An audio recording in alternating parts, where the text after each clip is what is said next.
老先生，在下孙越，炼丹小20年，这是在下新炼的2品高阶清元丹，想请老先生过过眼。炉火太急，丹气腐了。这话说得够狠啊！炼气4重以下吃着还行，再往上就是浪费灵石。受教。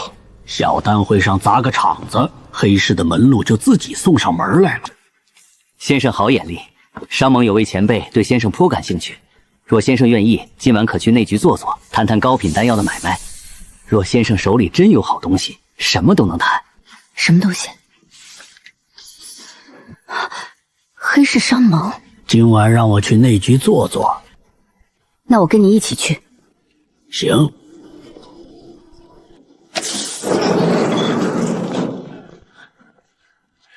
今日小丹会上那出断丹，隔宿5条街都听见了。赵凤山那张脸，想想就痛快。今日请您来，是想请先生玩个小局。赌丹局不比练，比看。每轮拿出1枚未开封的丹药，参赌者判断品药效缺陷，压中者得灵石。赌丹局，这是要验我的成色。行。3品下阶，品相还行。氧气丹火候差一点，问题不大。丹都没清干净，收火的时候漏了。确实有丹毒残留，表层一缕。3品中阶，品相好啊。2品上阶，老先生，温这大锅分明是压力到不了3品。2品，这人得重新掂量。废丹吧，丹气都散了，不看的还看什么？这轮弃了。100灵石压这颗不是废丹，里面有药心，3品丹的药心，半截活的。灵石和彩头后送到先生桌上，里头还有间内阁，茶好些，也清静些，有几桩买卖适合坐下来慢慢聊。茶好就行，请跟上。你第3轮到底是看出来的还是赌的？你猜？我现在越来越不愿意猜了，因为每次猜完，答案都比我猜的还离谱。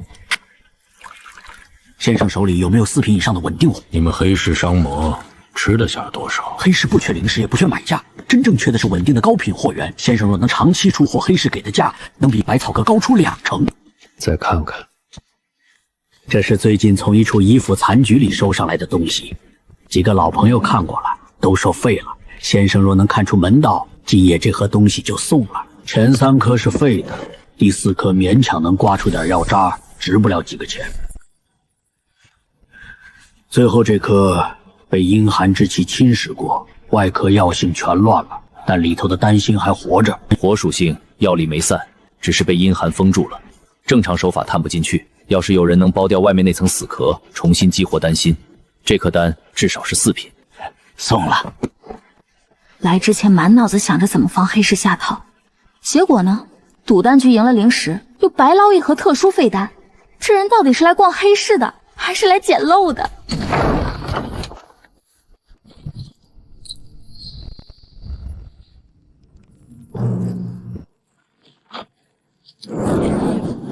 这云山城还真是个发财的好地方。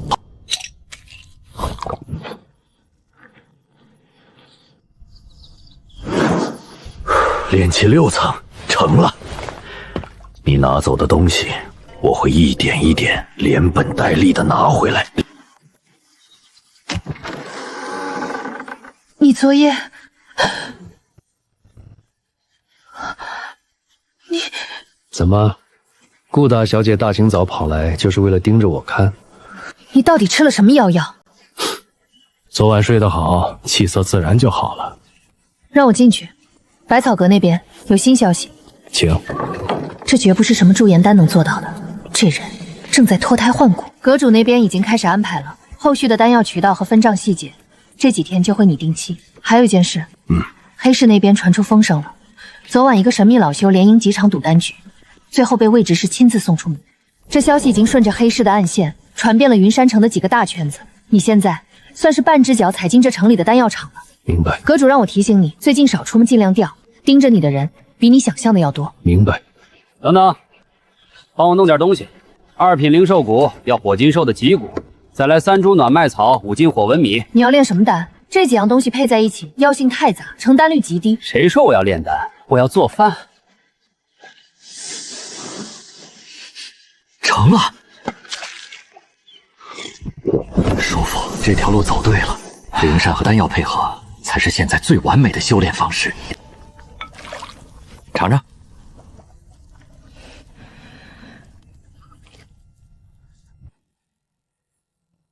怎么样？我没煮自己吧？难吃，难吃就别勉强，我自己干。再来一碗。我只是想确认一下这东西的药效，百草阁需要评估价值。这女人的嘴简直比这4瓶火丹的外壳还要硬。吃，敞开吃，今天管够。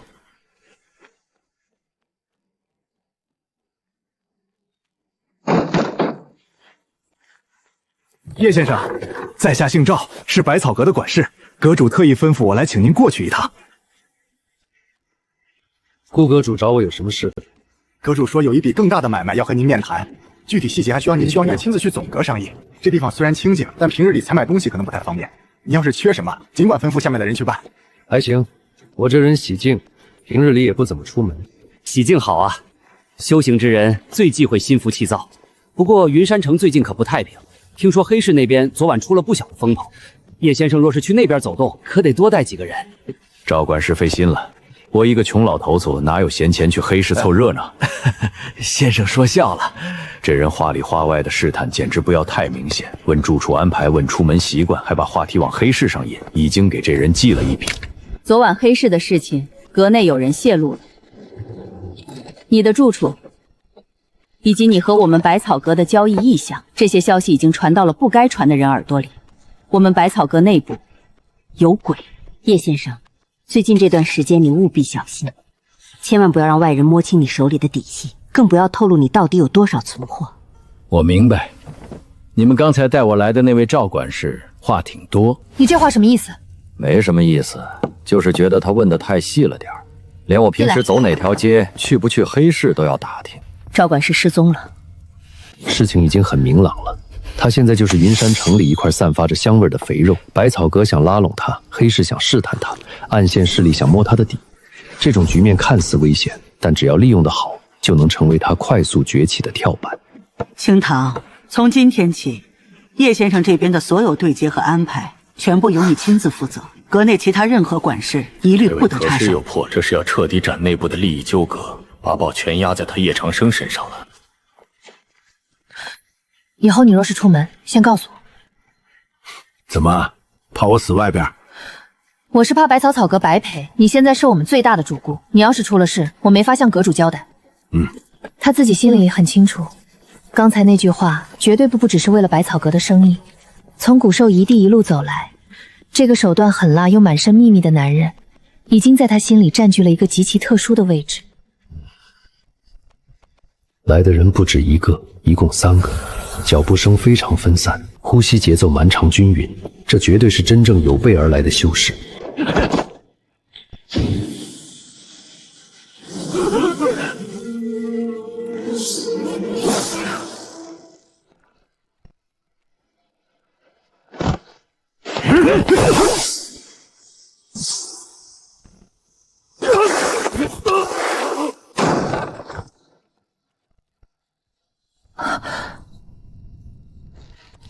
谁派你们来的？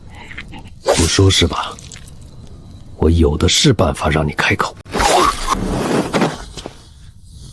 死士，黑牙帮，这帮不知死活的东西，看来上次清理还不够干净。你倒是越来越熟练了。穷出来的习惯。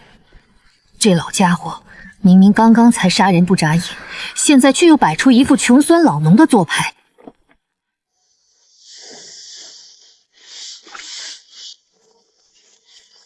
叶老，昨晚受惊了，这是阁里的一点心意。既然拿了客卿的牌子，总得拿出点诚意。3枚3品培元丹，1枚4品下丹聚灵丹，成色皆是上乘。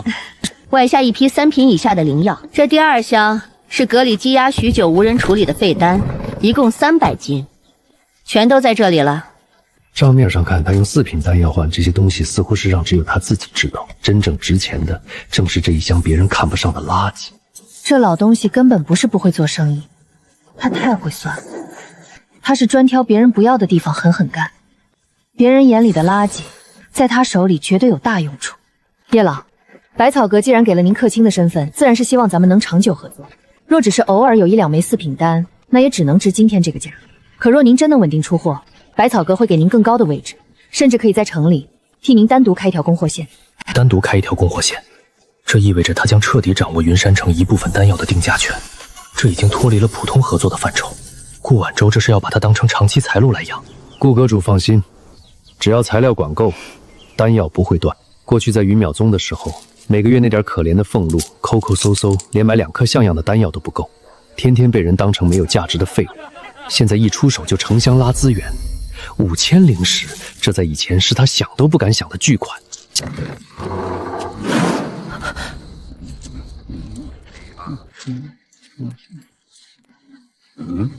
你很缺钱吗？修仙哪有不缺钱的？百草阁。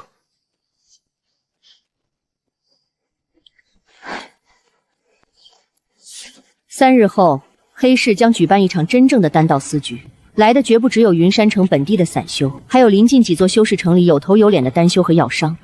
信里明确写着，若叶长生愿意赴局，黑市可替他安排一个正席位置。叶长生最近的风头实在太盛了，刚成了百草阁的座上宾，又折了3个炼气后期的杀手，现在若是再去黑市出风头，肯定会引来更多凶狠的目光。那些外城的药商可比云山城的散修难对付得多，他们手里有钱有势，手段也更加毒辣。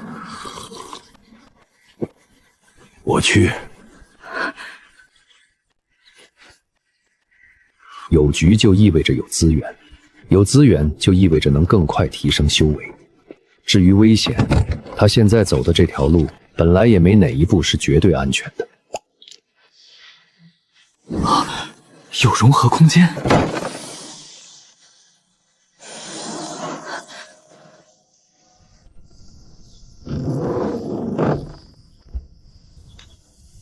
里面装着2枚4品下阶丹，外加3枚3品高阶丹，全是用那些废丹和旧药丸硬生生提存融合出来的。出关了。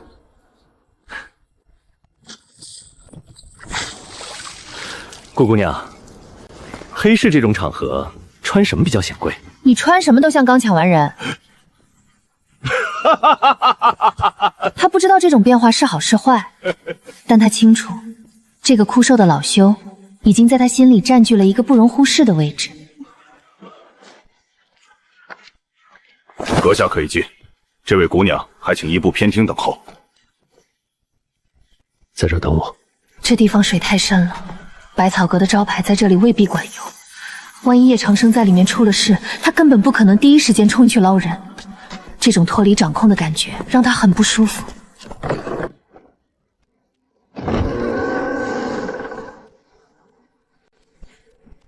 哎呀，叶老弟可是让魏某好等。诸位，这位就是近日在云山城风头正盛的那位叶师傅。小丹会上一眼断丹，咱们黑市的赌局里也是连克数关，如今更是被百草阁奉为座上宾。魏某今日特意请叶老弟过来做个正席，大家也算认识认识。炼气中段，顶多不过5、6层的样子。在场的哪一个不是炼气后期？一个这种修为的小老头，就算眼力毒一点，能看出几枚丹药的真伪，在这场真正拼底蕴和实力的私局里，又能有几分分量？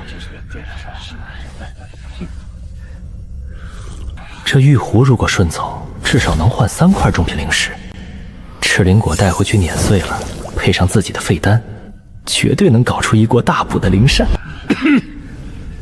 既然人都到齐了，咱们也就别耽误时间了。老规矩，这第一轮不赌丹，只见药。这15个盒子里装的都是从各地收来的稀罕灵药。规矩很简单，猜年份，算药性，估出一个行价，谁给出的答案最准，这些灵草里面当轮的头彩就归谁。根本不需要用神识去探查，左手传来的感应清晰的如同亲眼所见。这15株灵药的底细已经在他脑海中扒得一干二净。3号是空壳假身，7号年份用药水催熟了20年，9号寒气压底150年份，底价至少500下品灵石，全对，丝毫不差。叶老弟果然名不虚传，这第一轮非你莫属了。这个老东西是真的半点亏都不肯吃。本是为了拔得头筹，谁知刚一开局，所有的风头全被一个外来的落魄老修抢得一干二光。哼！今日既然大家都兴致这么高，老夫便将这枚新近出炉的3品高阶回灵丹拿出来，请在座诸位同道一起参奖品评，也算给这一轮添个彩头。咱们在黑市做买卖，靠几分眼力猜猜药草出处，顶多算讨个巧。真正的丹道，严大师这枚回灵丹纹成霜，色泽如此透明，绝对是3品回丹的极品。严大师愿意拿出来让我等开眼，这是我等的福分。叶老弟，你看严道术今日这般大方，连压箱底的宝贝都拿出来了，不如你也给大家讲2句评语。魏执事说的极对，叶道友刚才的眼力，那可是让老夫都叹为观止。若是云山城这位名头正盛的叶师傅不赐教几句，倒显得老夫这枚丹药完全摆不上台面了。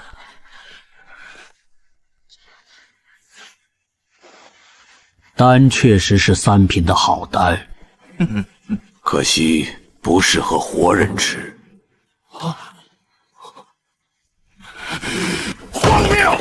你不要以为自己蒙对了几株灵草，就能在这里大言不惭。这枚回灵丹乃是炼气修士保命补灵的最上乘之选，老夫亲手炼制的心血，怎么到了你这外人嘴里，就成了不适合活人吃的东西？你这根本就来虚拟闹场子！你为了追求回灵的极致速度，强行加倍了无藤，又拿赤眼草和干阳粉做了引子，这3种全是大造之物。平时气血通畅时吃一枚确实无碍，回灵效果也能翻倍。可回灵丹多半是在斗法重伤时用来救命的。灵气紊乱之下，你这燥气冲刷的丹力直接会灼烧使用者的主经脉，1次2次伤痕不显，常年累月吞服，气海根基，必会千疮百孔。你若对自己的丹药如此自信，并且经常吞服的话，你现在夜里行宫，右侧肋下3寸的经脉绝对会隐隐发刺。老夫说的对不对？完全被说中了。这半年来，他一直以为那丝刺痛是炼丹耗神过度引起的，根本没往丹药反噬的方向想。现在被当着云山城一众有头有脸的人士当场点破，他无论如何都不能开口承认。严大师，这位叶道友所言非虚，比例确实太过偏造了。回灵速度虽快，但重伤之服用亦并不会伤及本源。此丹确实不可随给修士救命的东西。别为了出风头，练成专门割人经脉的慢刀子。刚才上去的时间有些久了，他很清楚这帮老牌黑市客的行事作风，稍有不慎就是被生吞食剥的下场。这老家伙还真是走到哪里都不肯吃一点暗亏。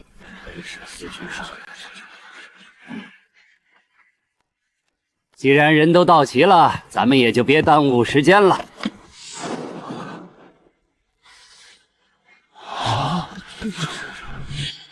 这东西是黑市从一位陨落丹修的遗物中得来的，不少眼力机过人的同道都长过眼。有人说这是废丹，有人说这是毒丹，还有人断言这根本就没炼成型的炉渣。今日第3轮，咱们就玩点有难度的。谁若能断出这东西的来历、药令以及用途，这一局便算胜出。魏执事，这根本没有什么玄机。这就是一枚炼制失败的毒丹，里面的药性早就死绝了，外层这些裂纹就是火候失控导致药力反噬的痕迹。这种东西留着只派人，根本没有任何价值。严大师所言极是，这确实是一枚死丹，死气沉沉，毫无半点灵性可言。哼，叶老弟，你不来看看？这绝对不是废丹。那层死气沉沉的瓢皮完全是伪装，在那层灰白的硬壳之下，死死封印着一股极其精纯的雷属性药力，细腻且狂暴，随时处于爆发的边缘。这东西不是毒丹，也不是废丹，叶长生，你少在这里故弄玄虚，这上面的死气连瞎子都能看出来。这是一枚被人故意炼坏了一半的丹药，外层那些灰纹和死气全都是做出来的假象，目的就是为掩盖里面真正的药气。这东西的真名应该叫雷脉丹。真正值钱的是藏在死气壳子底下的那道雷脉药心。若是修炼雷系功法的修士，或者体修冲关破脉，亦或是肉身遭受重创需要强行重塑经脉，吞下这颗药心，效果绝对远超了寻常的次品丹药。这枚丹药的原主人在临死前确实留下过只言片语，那份残缺的巨简上隐隐约约提到了雷脉二字。黑石耗费了极大的人力物力去查证，始终没有人能给出一个确切的答案。今天，这个谜底被用一个外来的落魄老修轻描淡写的解开了。哈哈哈哈哈！好，极好！叶老弟这双眼睛当真是神乎其技。这第3轮的胜者非叶老弟莫属。按照规矩，这枚怪丹归你了。叶老弟，老哥哥这里还有一个消息，全当是给老弟添个彩头。3日后，黑市会有一批从外城领运来的残损丹炉和废药箱，都是些没经过手的好货色。若是叶老弟有兴趣，老哥哥做主，让你优先挑一轮。魏准是费心了，3日后叶某一定准时赴约。今日这趟黑局到此结束。今天这趟黑市赚得盆满钵满，不仅狠狠打压了那帮本地丹修的气焰，拿到了进入更高层交易圈的门票。最关键的是这枚雷脉丹，这东西对别人来说或许是个隐患，但对于拥有异变灵种的我来说，绝对是无价之宝。他现在的身体亏空极大，寿元所剩无几，想要在极短时间内补足气血冲破境界，寻常的温和丹药根本起不到作用。只有这种霸道至极的雷脉药力，才能强行冲开他的那具衰败身躯里的淤堵经脉。这枚雷脉丹就是他逆天改命的关键一步。黑市商盟最是现实，不看资历，不问出身，直人一样东西，实打实的价值。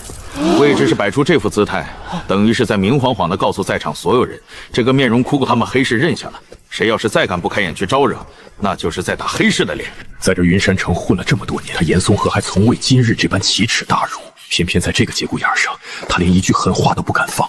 魏只是就在旁边站着，他若敢在这个时候发作，明天他的尸体就会被扔进城外的乱葬岗。想弄死他的人多了去了，早在几10年前，他就从死人堆里爬出来过。如今多一个严嵩海，根本算不得什么。怎么还怕我被人拿去炼丹？我只是怕你死在里面，到时候百草阁还得费心费力去重新找个客卿。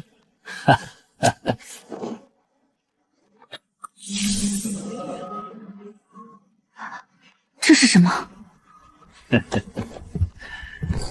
普通的老修怎么可能拥有如此毒辣的眼力？普通的流放弟子更不可能在黑市那种吃人不吐骨头的地方游刃有余，甚至还能让魏只是那种老狐狸低头是好。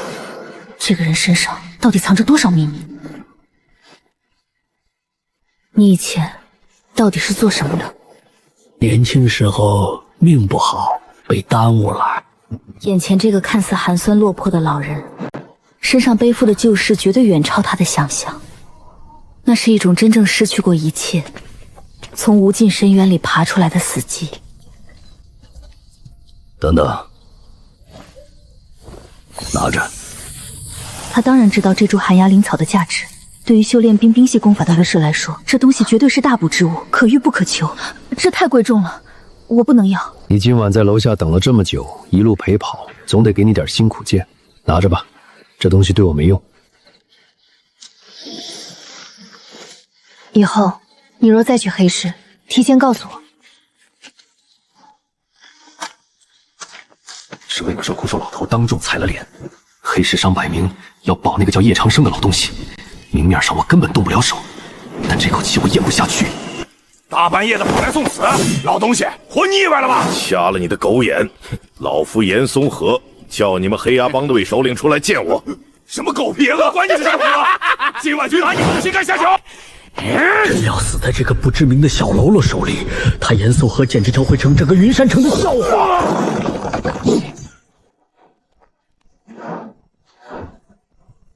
这位老先生可是要找我们帮主？拿去告诉你们首领，炼丹师严嵩河要求见他一面。老先生稍后，小的这就去通报。老先生，二首领有请。严老先生，你这名号在云山城可是响当当，堂堂炼丹师，大半夜跑来我这贼窝，有何贵干？老夫不跟你们绕弯子，我手头上有一批丹药，只要你们黑牙帮替我办一件事，这批丹药全归你们。丹药，这可是刀口舔血的帮派最稀缺的资源。有了丹药，就能培养出更多的高手，就能抢占更多的地盘。严老先生真是大手笔。说吧，想让我们杀谁？帮我杀一个炼药师，名叫叶长生。这个名字听起来有些耳熟。前阵子派去抢劫百草阁的那几个兄弟突然被人劫杀了，知道是谁干的吗？回二当家，好像就是这个叫叶长生的，现在是百草阁客卿。真是踏破铁鞋无觅处，正愁找不到机会去探探那个老头的底。现在倒好，有人主动送上门来买单了，新仇旧恨正好一起算。好，严老先生，请坐，咱们来商量商量该怎么审。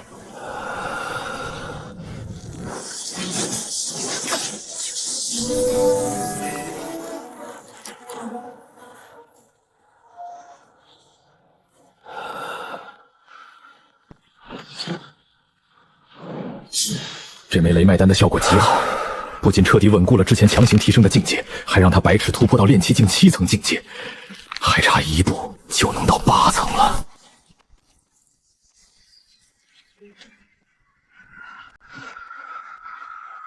别人修仙都是驻颜有方，这老家伙倒好，直接返老还童了。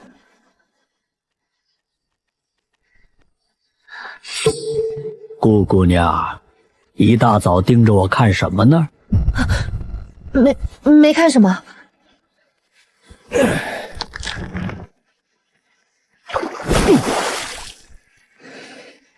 你今天有什么打算？炼丹、修炼、吃草。吃草？年纪大了，多吃点素对身体好。怎么，百草阁又遇到麻烦了？我想问问你，今天能不能陪我去一个地方？百药谷。百药，一听这名字就是个宝地，至少也得漫山遍野长满100种灵草吧？对于我这个极度渴求资源的穷鬼来说，这简直就是致命的诱惑。就咱俩这关系，去女澡堂我都陪你。用你陪啊？只要灵药永转，挨几句骂算什么？既然要叫百药谷，里面的灵响品阶肯定不低。自己那只左手已经饥渴难耐了，只要能随便薅点羊毛，突破炼气8000，绝对有戏。这地方怎么看都不像是能长出灵药的风水宝地，连一丝灵气biến动都感觉不到。到了。顾姑娘，你说的百药谷，能告诉我它的全称吗？百味药师埋葬的山谷。怎么了？顾姑娘，在修仙界，我们一般管这种地方叫坟冢或者乱葬岗。你大清早爆出来说带我来个好地方，结果你带我来上坟，我连早饭都没吃。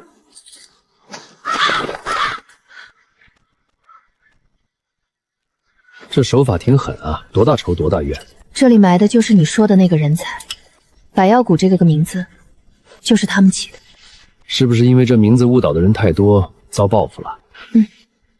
是被很多人怨恨上，所以死后都不得安宁。换做普通人早就又觉得毛骨悚然了，可我却觉得莫名的久违一种伤心感。仔细想想，我自己也在坟里躺了30多年，听着地下的虫鸣，感受着泥土的温度，这地方简直就像回了老家一样亲切。顾姑娘，这里埋着的是你？是我父母。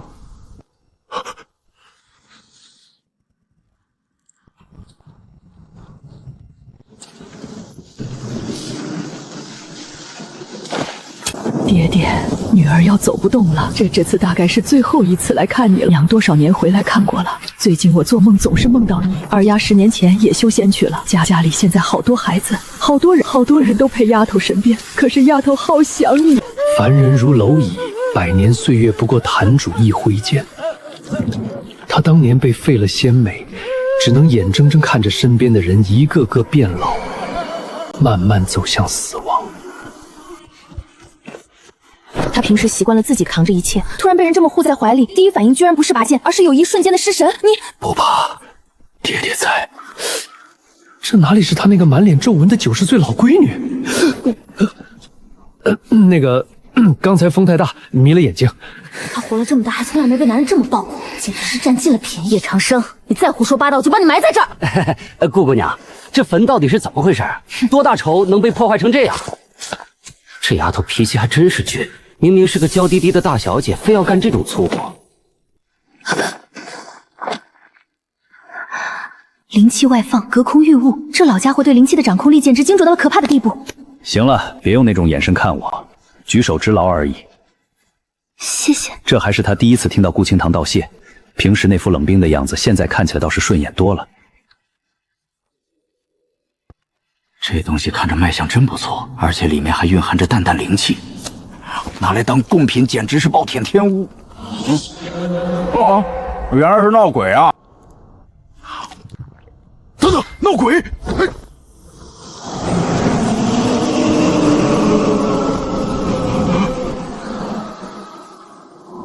顾姑娘，这地方是不是经常闹鬼啊？我都来这里多少次了，要是真的闹鬼就好了。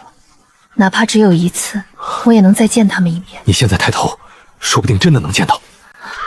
什么啊？什么也没有啊！你是不是觉得拿死人开玩笑很有意思？这些鬼东西只有他自己能看见，难不成是因为自己偷吃是死人饭遭报应了？这帮老鬼不会是打算组团掐死他吧？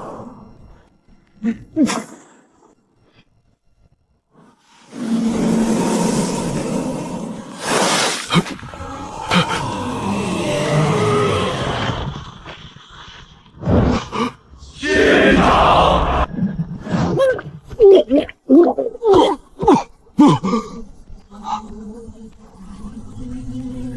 各位，咱们有话好说。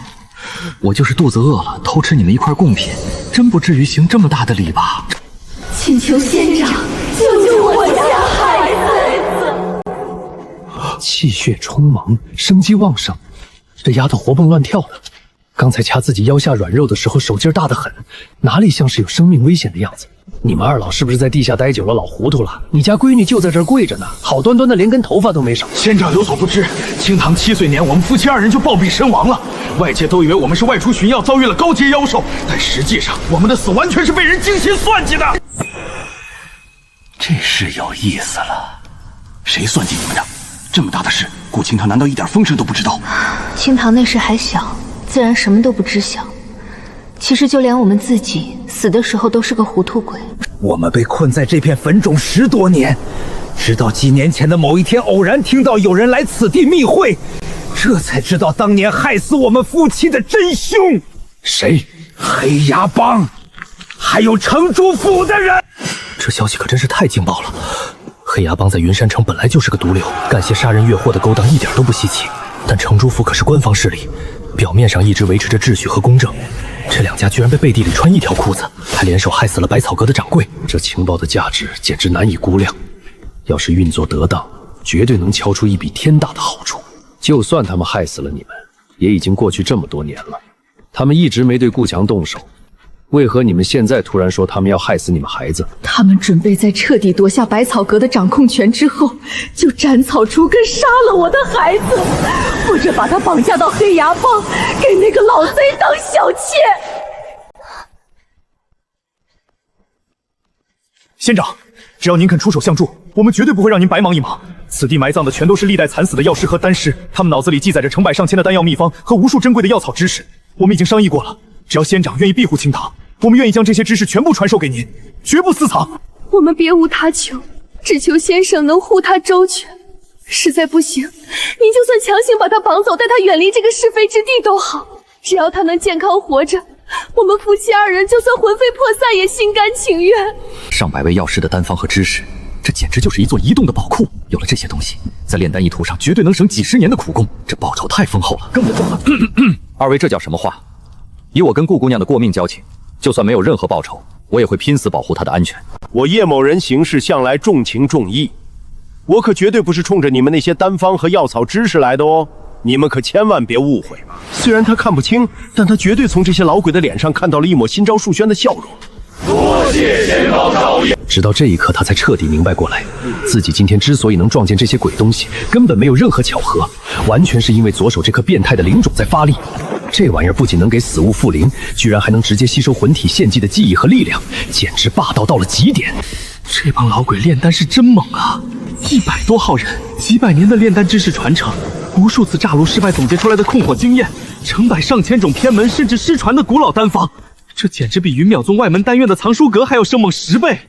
这哪里是什么孤魂野鬼，这分明是一群闪闪发光的财神爷！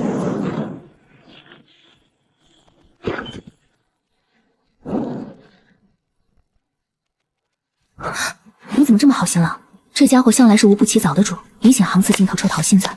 都是炼丹界老前辈，理应多多尊重一下。这家伙虽然嘴上没个正经，骨子里倒还算个讲究。怎么了？我觉得你应该再磕几个头。刚才已经跟我父母磕过了。我是说，你应该给所有墓碑都磕一个，毕竟这些都是你家的先祖。我总不能说这些老鬼刚刚把毕生绝学都传给我了吧？既然拿了人家这么大的好处，让顾蜻蜓这个百草阁的后辈给他们磕个头，也算是替这些老鬼讨个心理安慰。也对。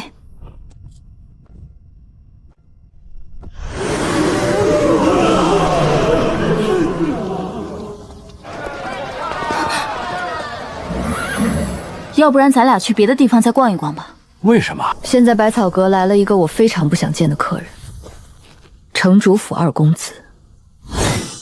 城主府的二公子居然大摇大摆走百草阁里当贵客，顾清堂如此反感。那群老鬼说过，城主府和黑牙帮的最终目的是彻底吞并百草阁，并且要在事成之后斩草除根，把顾清堂绑去给黑牙帮帮主当小妾。这个二公子现在频繁出入百草阁，绝对没安好心，十有八九是来探术士或者施加压力的。这丫头现在还被蒙在鼓里，根本不知道里面坐着是杀父仇人一派。但现在就算将事情说出来，也没人相信，甚至会反手跟城主府结下梁子。现在绝对不能。你想去哪儿？去一趟黑市吧，我想去买一些东西。也好。去哪边？不去丹药区，去灵宝和法术区那边看看。请问有没有品质比较不错的匕首？有，前几天我还刚打了一把，要不要病？都是些凡物，用的材料也全都是凡间的精铁和百烂钢，连一丝灵气都没有。不过用来对付普通的武夫或者低阶修士，倒也勉强够用。金刚锻造，淬了3次火，削铁如泥，不敢说切金断玉绝对没问题。这把还挺锋利的，那就选这把了。白哥虽然买个匕首做什么，但还不至于让堂堂大小姐亲自上阵肉搏。保密。保密？不对劲。从刚才离开铁匠铺开始，就有道极其隐晦的视线一直粘在他们身上，这种感觉他太熟悉了。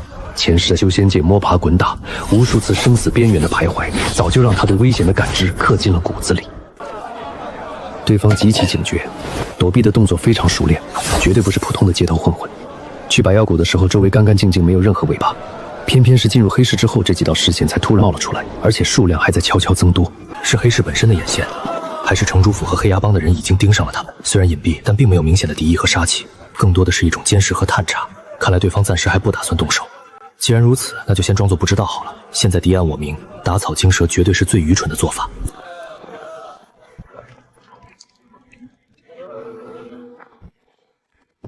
这绝对不是普通的玉石，里面蕴含着某种极为精纯的水系或者冰系灵气，甚至有可能是某种残破的灵。周围的镯子全都是凡品，这老头显然是个不识货的，把这件宝贝当成了普通的破玉镯混在里面卖。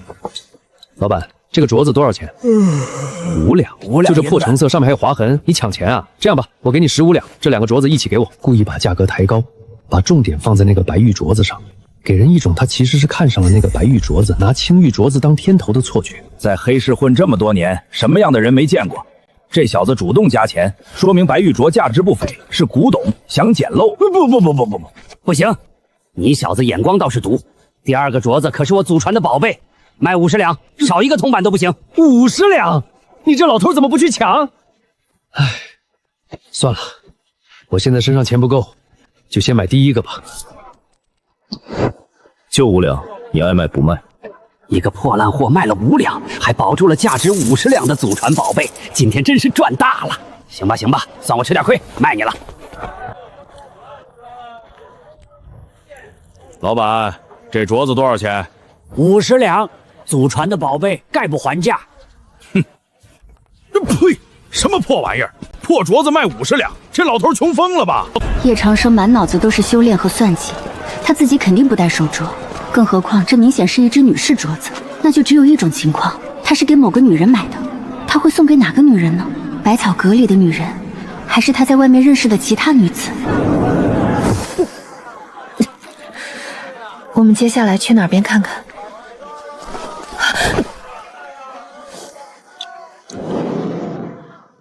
这镯子送给你，拿着吧。为什么给我买？这丫头怎么突然这副表情？难道是嫌弃这镯子太破了？完全没有道理啊！瞅你这妞挺俊，就想买给你。他怎么也没想到叶长生嘴里居然会蹦出这么一句轻佻的，花了5两银子，不心疼？5两银子而已，少吃几顿肉就省出来了。今后1个月，别啊，暂时就不放油怎么吃？替你省钱，随你便吧。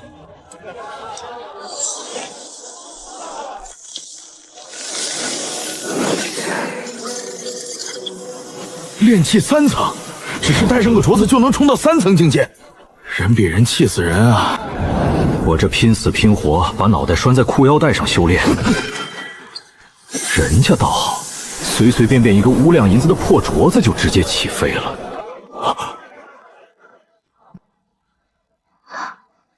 难道我喜欢上他了？你看着我干什么？没什么。你脸怎么这么红？寒气入体，发烧了？你别过来！我喜欢上他了。这个念头一旦纯生，如同野草一般在心里疯狂生长。怎么办？光是跟在他身边走着，心脏就一直砰砰狂跳，根本停不下来。这丫头肯定是飘了，绝对是仗着自己有了修为开始狂起来了。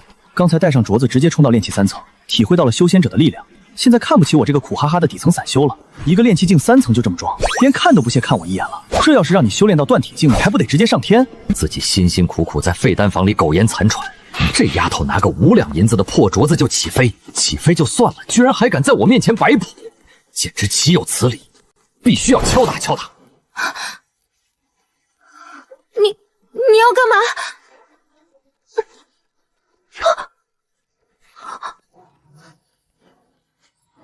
才炼气境3层，别狂！他摸我脸了，他居然捏了我的脸！为什么要摸我的脸？难道他也对我有意思？肯定是这样，不然他怎么会做出这么轻易的举动？你今天去哪儿了？一向沉稳端庄的百草阁阁主，泰山崩于前都能面不改色，今天为何会是这副失态的样子？去了一趟百药谷，怎么了，姑姑？刚才城主府那边来人了，城主府的2公爷萧复方亲自来见你，带了整整10车的重礼，点名道姓要见你，说是要商讨一下你的婚。姑姑，这件事先不要在这说，我根本不城主府2公子提亲，关他屁事？他现在满脑子都是怎么弄到更多的废丹，怎么把修为提上去。这种大家族的联姻戏码，他一点兴趣都没有。不过，他关心的是自己的利益。顾清堂现在是他和百草阁合作的唯一纽带，自己需要的那些废丹和灵药，全靠顾清堂去操作。如果顾清堂嫁去了城主府，百草阁肯定会换人跟他对。新来的人还能不能像顾清堂这么好说话？能不能继续给他提供那么多废丹，这都是未知数。清堂，你怎么有修为了？我怎么可能有修为？从小到大，姑姑顾婉舟一直严厉禁止我接触任何修行功法。百草阁里上上下下的护卫、掌柜，哪怕是跑堂的伙计，多少都懂点吐纳炼气之法。唯独我这个少阁主，连最基础的引气诀都没看过一眼。姑姑，你是不是搞错了？我从来没有修炼过啊！刚才那一瞬间的灵力反震绝对做不了假，怎么可能搞错？你现在的境界明明白白就是炼气境3层。你周身环绕着这么浓郁的一层灵气，难道你还说不知道自己的修为？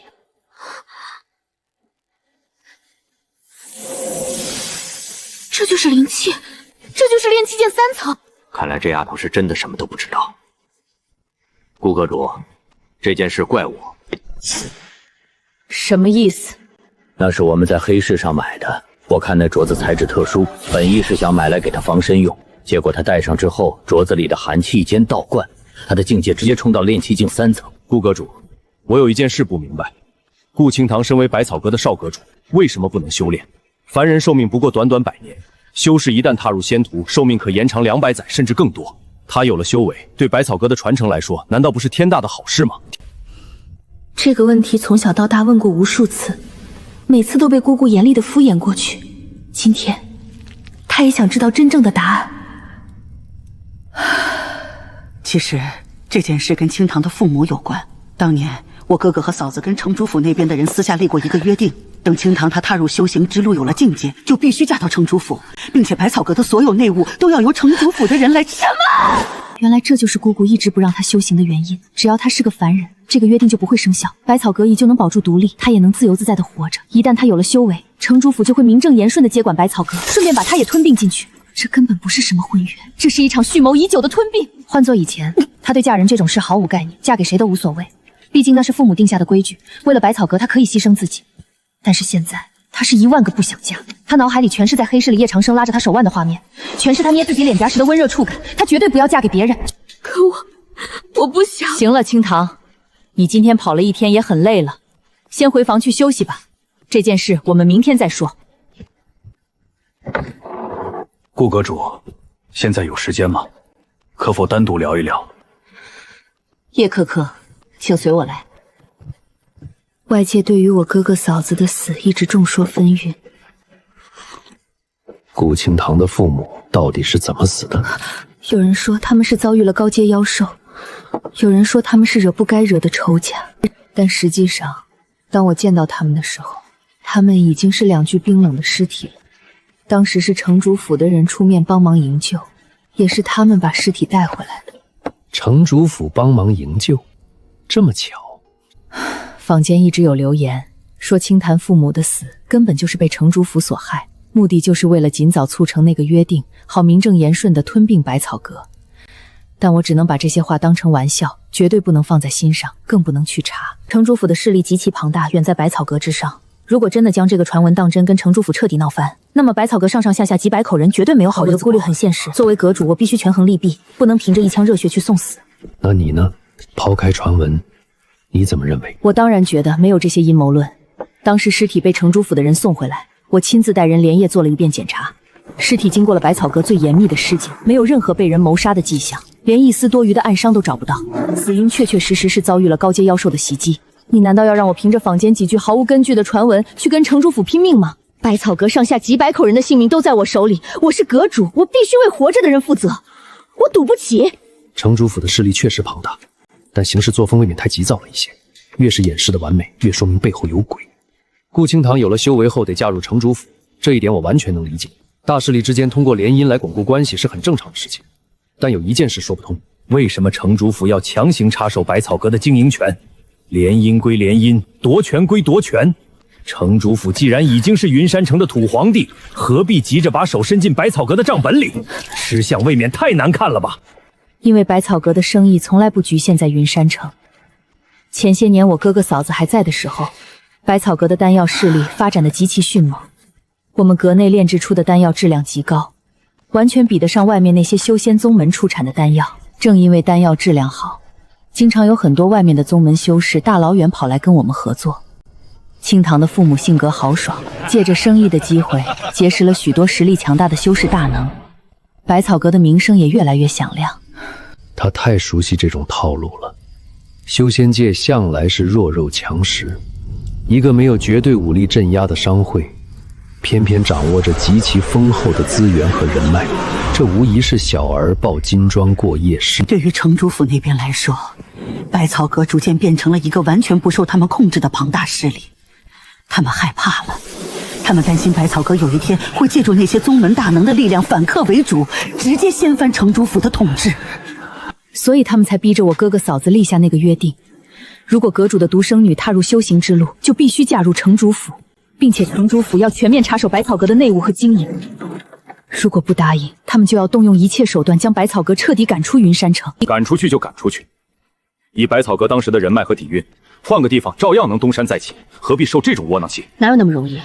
最关键的是，地小是百草共界几条好汉极其特新，多少极其珍稀的高阶灵草只能在云山城周边的地脉里生长。一旦离开这里，百草阁引以为傲的丹药生意就断了源头，那些高阶丹药根本炼制不出来，没有了丹药，那些宗门能谁还会看我们一眼？绝对不能被赶出云山城。这简直就是明抢！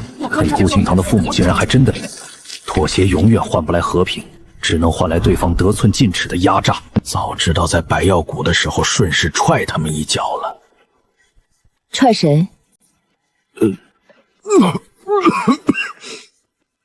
没事，我说这门亲事看来没那么容易被踹开呀。那是自然，城主府盯这块肥肉盯了10几年，怎么可能轻易松口？本来我一直故意压着不让清堂接触任何修行功法，想尽办法拖延时间。只要他是个凡人，这个约定就永远无法生效。我就盼着能拖到城主府那边更改主意，或者百草阁能找到别的靠山。结果今天倒好，清堂莫名其妙就有了修为，直接到了炼气境3层，这下连瞒都瞒不住了。城主府在黑市到处都有眼线，估计明天一早消息就会传到萧白香的耳朵里。不对啊，让顾清堂突然有了修为的源头，就是眼前这个男人买回来的那只青玉镯子。顾魔主，你这么看着我干什么？那镯子真是个意外。叶可卿，你送的好礼呀，直接把百草阁推到了悬崖边上。这事儿确实是我没考虑全，当时只想着帮顾清堂提升一下自保能力，顺便还个人情，谁能想到背后还牵扯着这么大一个烂摊子。百草阁现在是他的重要资源点，他需要这里的药材来炼制灵验，需要这里的渠道来收集废丹，顾清堂更是他极其看重的合作伙伴，他绝对不可能眼睁睁看着百草阁被城主府吞并，更不可能看着顾清堂被逼着嫁给那个什么萧芳芳。事情是他惹出来的，那就由他来解决。他活了2辈子，最不怕的就是麻烦。要不然我给你出个主意。哼，事到如今还能有什么主意？你能让清堂的修为散掉吗？还是你能让城主府主动放弃百草阁？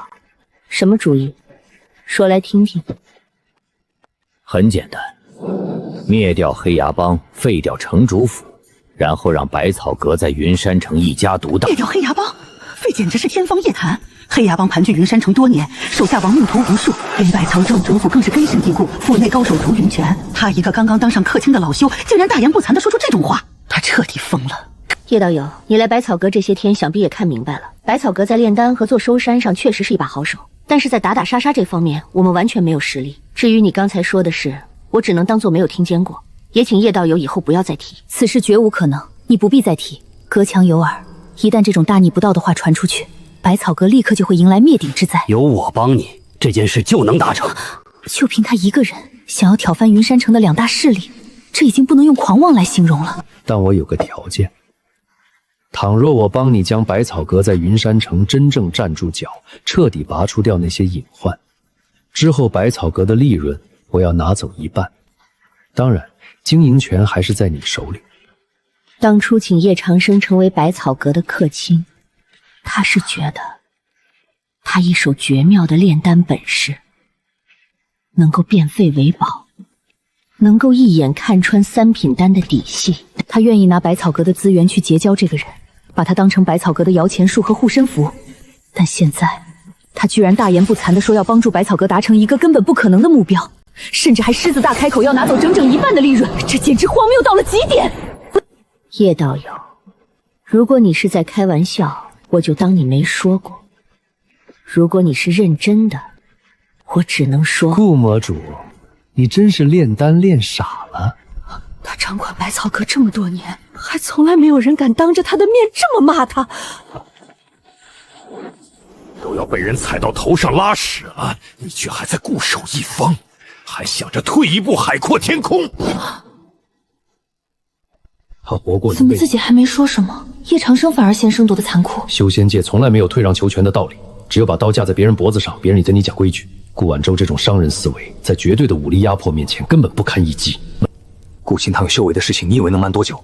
云山城人多眼杂，就连你百草阁也不是铁板一块，迟早会被有心人看出来。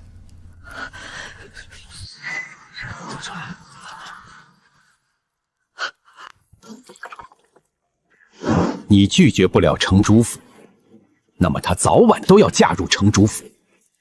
城主府费尽心机定下那个约定，你以为只是为了娶个媳妇儿？他们要的是名正言顺，要的是插手百草阁的经营权。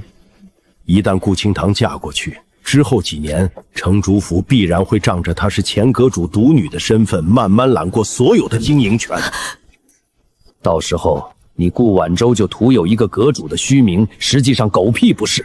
整个百草阁上下几百口人，全都得看城主府的脸色行事。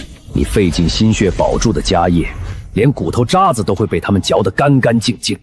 叶长生这番话算是结结实实说到了他的心坎上，扯下了他一直以来用来遮掩恐惧的遮羞布。他何尝不知道城主府的狼子大信，何尝不知道顾清堂嫁过去会是什么下场？他只是不敢去深想，只能走一步看一步。对方绝对没有在开玩笑，这个男人敢这么说，就一定有着他无法想象的底牌和手段。一半的利润固然让人肉痛，但如果连百草阁都保不住，利润又有什么意义？被人吞并和分出一半利润，这笔账他还是算得清的。请先生指点。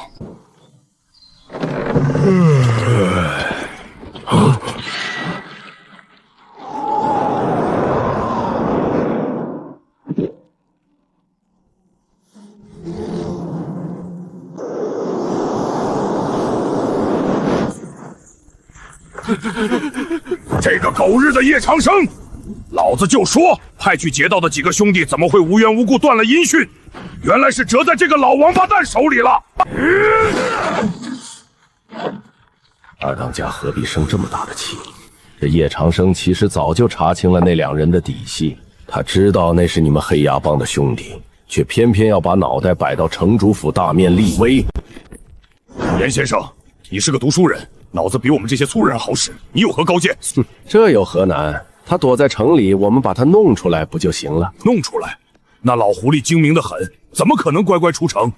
过几天我会亲自带着一批珍贵药材登门百草阁，以交流丹道和切磋炼丹术为由，邀请他参加一场城外的私人丹会。只要他出了云山城的城门，到了荒郊野外，剩下的事情就不需要我教二当家了吧？严先生的意思是，我们在半路上直接把这老东西给宰了？不错，你们提前把人手埋伏在出城的必经之路上，记住，人一定要多，千万不要掉以轻心。这叶长生虽然看起来老奈，但修为底线很深，实力绝不简单。如果去的人少了，真容易被他找到破绽逃脱。严先生未免太高看那个老不死的了。我黑牙帮在云山城地界混了这么多年，连筑基境的修士都敢碰一碰。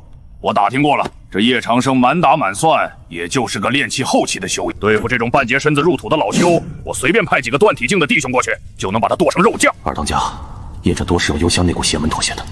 这老头贼用精得很，一旦被他撕开一条逃回城里，把事情捅到城主府那里，你我都吃不了兜着走。就算他去城主府告状又如何？死人是不会说话的。不过严先生既然这么不放心，我就多调1倍的人手，保证把这件事安排滴水不漏，绝不让他活着看到明天的太阳。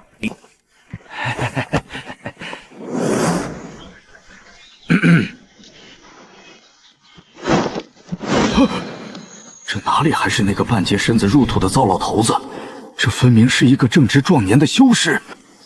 返老还童，这绝对是返老还童。一个将死的老修，怎么可能在短短时间内发生如此天翻地覆的变化？除非他手里捏着某种绝世丹方，或者极其罕见的延寿灵药。工厂那群莽夫懂什么？他们只知道打打杀杀，根本不明白眼前这个老东西身上藏着多大的宝藏。如果叶长生真的掌握了某种能够还老还童的绝世丹方，那这丹方的价值简直无法估量。只要把这丹方弄到手，他严嵩河在整个九州修仙界的地位必将一飞冲天。你是叶长生？严先生这话问得好生奇怪，只是短短几天不见，严先生难道把我忘了不成？不，叶先生误会了，严某只是太过好惊讶，你这突然变得年轻许多，难道是炼制出了能够返老还童的绝世神丹？这老狗的尾巴都快翘到天上去了。严先生说笑了，这世上哪有什么返老还童的丹药？若真有那种神物，我叶某人早就飞升仙界了，还能窝在这小小的云山城里？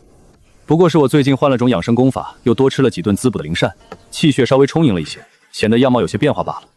严先生身为3品炼丹师，总不会连这点眼力见都没有吧？养生功法，滋补灵膳，糊弄滚去吧！真当他是第一天出来混修仙界吗？什么功法能让人在几天之内把干瘪的皮肉重新填满？原来如此，叶先生这养生之道确实令人叹为观止。看来严某以后得多向叶先生请教请教了。不管叶长生是真有丹方，还是有什么特殊机缘，今天都必须把这老东西弄出城去。只要到了黑牙帮的包围圈里，有的是手段。到时候既能拿到还老还童的法门，又能借黑牙帮的手除掉这个心腹大患，简直是一石二鸟的绝妙好计。叶先生，其实严某今日登门，是专门为你而来。哦，专门为我？严先生这话倒是让我有些受宠若惊了。是这样的，我跟临近几座城池的几位老丹师，在城外的清风道观举办了一次私人的闭门丹会，能参加的都是咱们丹道圈子里有头有脸的人物。先前在黑市司局上，叶先生看丹断药的本事出众，严某回去之后也是深感佩服。所以这次特意争取了一个名额，想邀请你一起前往清风关。这次丹会规格极高，我们几个老骨头也会拿出各自珍藏多年的绝密丹方，大家相互交流印证，只求叶先生能赏个脸，到时候也给我们的丹方指点一二。综合这番话说的滴水不漏，既捧高了叶长生，又抛着绝密丹方作为诱饵，换做任何一个对丹道有追求的修士，恐怕都很难拒绝这样的诱惑。只可惜，他今天面对的是叶长生，一个早就把他的底细摸得一清二楚的人。严先生确定是邀请我出城？我伪装的极好，他绝对不可能看穿。那是自然，清风观就在城外30里，风景秀丽，最适合我们丹师静心交流。叶先生若是准备好了，我们现在就可以启程。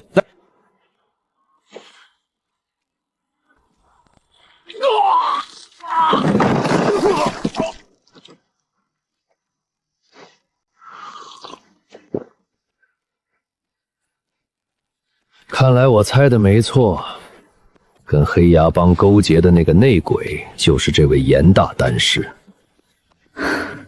可惜了，这严嵩河在云山城一带也算是有头有脸的人物，如果不动这些歪心思，安安分分做他的3品炼丹师，本来还能受人敬重。严嵩河临死前怎么也不明白，叶长生到底是什么时候看穿了他的计划。我从来不知道严嵩和黑牙帮有勾结。你早就知道是他？我从来不知道严嵩河跟黑牙帮有勾结。这老东西平时伪装的太深了，满口的丹道仁义，谁能想到他背地里干着杀人越货的勾当？我之前把那几个黑牙帮余诺的首级割下来，连夜扔到城主府的大门外，是个为了引黑牙帮上攻的饵。我算准了黑牙帮咽不下这口气。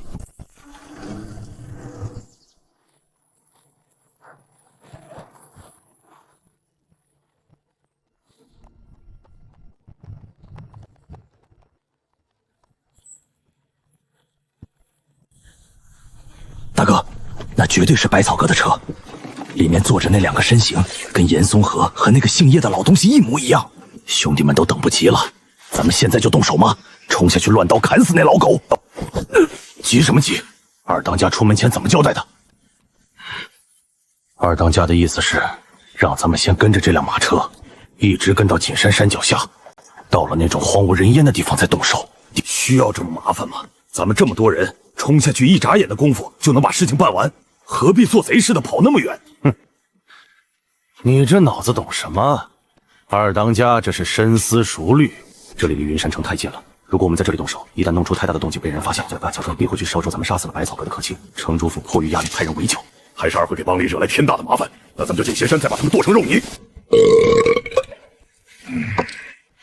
按时间算，那帮小崽子现在应该已经杀完人了，一个刚踏入断体境的老废物而已，能有多大能耐？派出去了一大半的兄弟，还有严嵩和那个老狐狸做内应，这要是还拿不下，那黑牙帮以后也不用在云山城地界混了，直接解散回家种地得了。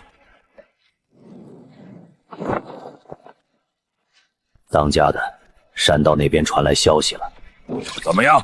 事情办得利不利索？那老东西的脑袋砍生的人头，在全松河那里敲一笔丰厚的丹药，这买卖简直稳赚不亏。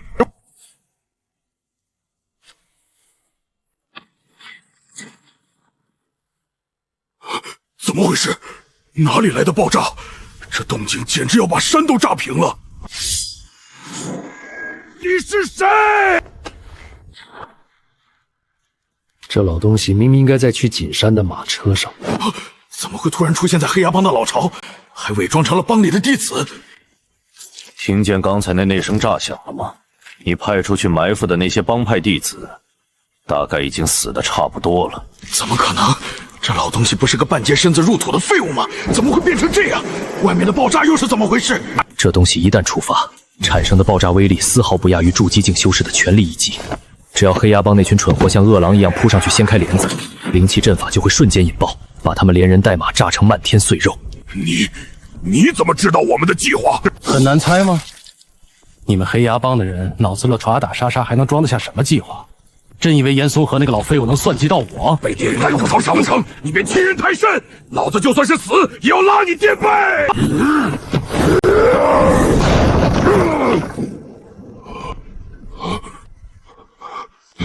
太慢了。从你的死开始，我会一点一点把你们黑崖帮彻底肃清。对了，你叫什么来着？算了，死人的名字不重要了。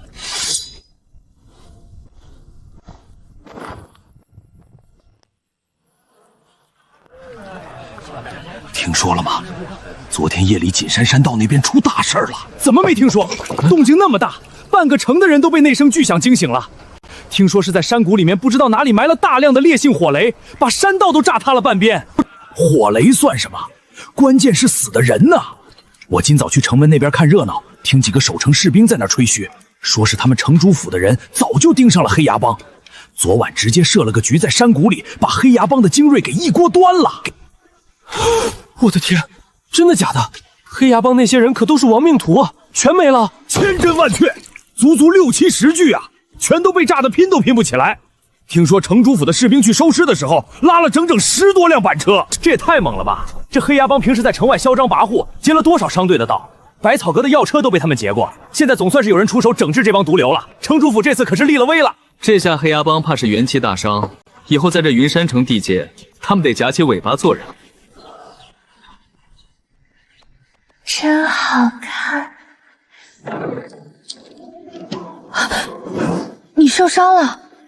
别人的血，我答应了你的父母，今后会照顾你，绝不让你在这云山城里再受半点委屈和拘束。我原本的意思，父母的死因，准备把黑崖帮和城主府连根拔起，彻底扫清百草阁的障碍，让你能安安稳稳的当这个少阁主。答应我父母，照顾我，这算什么？求婚吗？他这是在向我求婚吧？吞下10几颗4品丹药，味如丹药池气血碾碎，灵气奔涌，炼气境9层，几乎没有任何阻碍，那层窗户纸被瞬间冲破。我要趁着这股药力直接冲开那道困扰了我2辈子的天墙。断体境，只有踏入断体境，他才算真正摆脱了那该死的10年死线，才算在这云山城有了真正掀桌子的底气。给我破！还差一点，灵气够了，气血也够了，但就是差那临门一表的锐气。不行，还差一道外力，单靠自己硬冲，今天恐怕是过不去了。如果强行突破，很可能会伤及根本。他怎么了？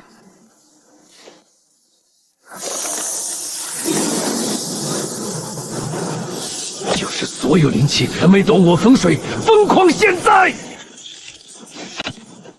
断体境1层成了。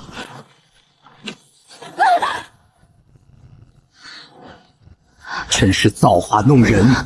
他算计了那么久，准备了那么多底牌，最后这临门一脚，居然是这个傻丫头无意间帮他劈开的。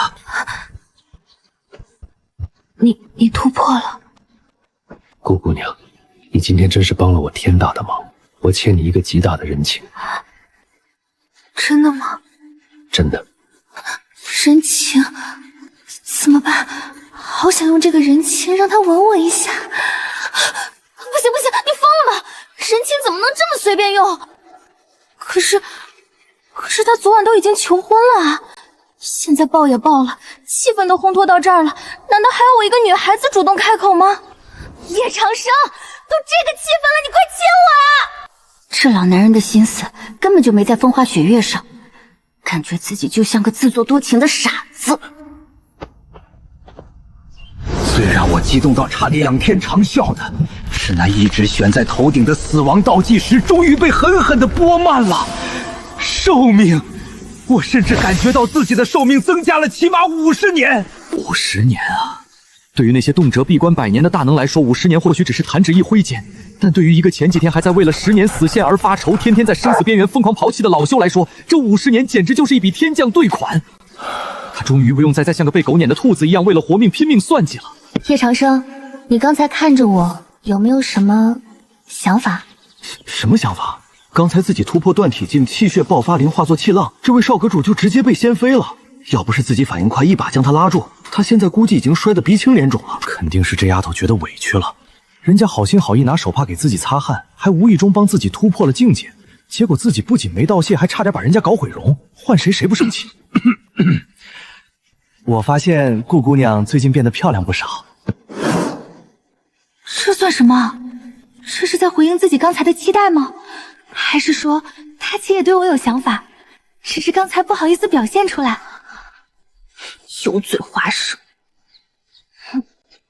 果然，不管是凡俗界还是修仙界，夸女人漂亮永远是万能公式。叶先生，阁主请您过去一趟。顾晚舟找我，8成是跟黑牙帮那件事有关系。昨晚他直接把黑牙帮的工厂给剁了，工厂一死，黑牙帮和城主府那边肯定会有动作。顾婉瑜这时候急着找他，肯定是局势有了新的变化。好，我这就去。这酒香极其醇厚，显然不是什么普通的矾酒，而是用灵果酿造的佳酿。但更让他纳闷的是那乱哄哄的嘈杂声，这里可是顾婉幽的私人住处，平时除了几个贴身侍女，连个飞虫都不敢大声嗡嗡。今天怎么跟菜市场一样热闹？五魁头啊，666！这可是百草阁，云山城最大的商会之一。大白天的，员工集体在老板院子里聚众拼酒，简直离谱到家。大白天喝酒，谁让喝的酒？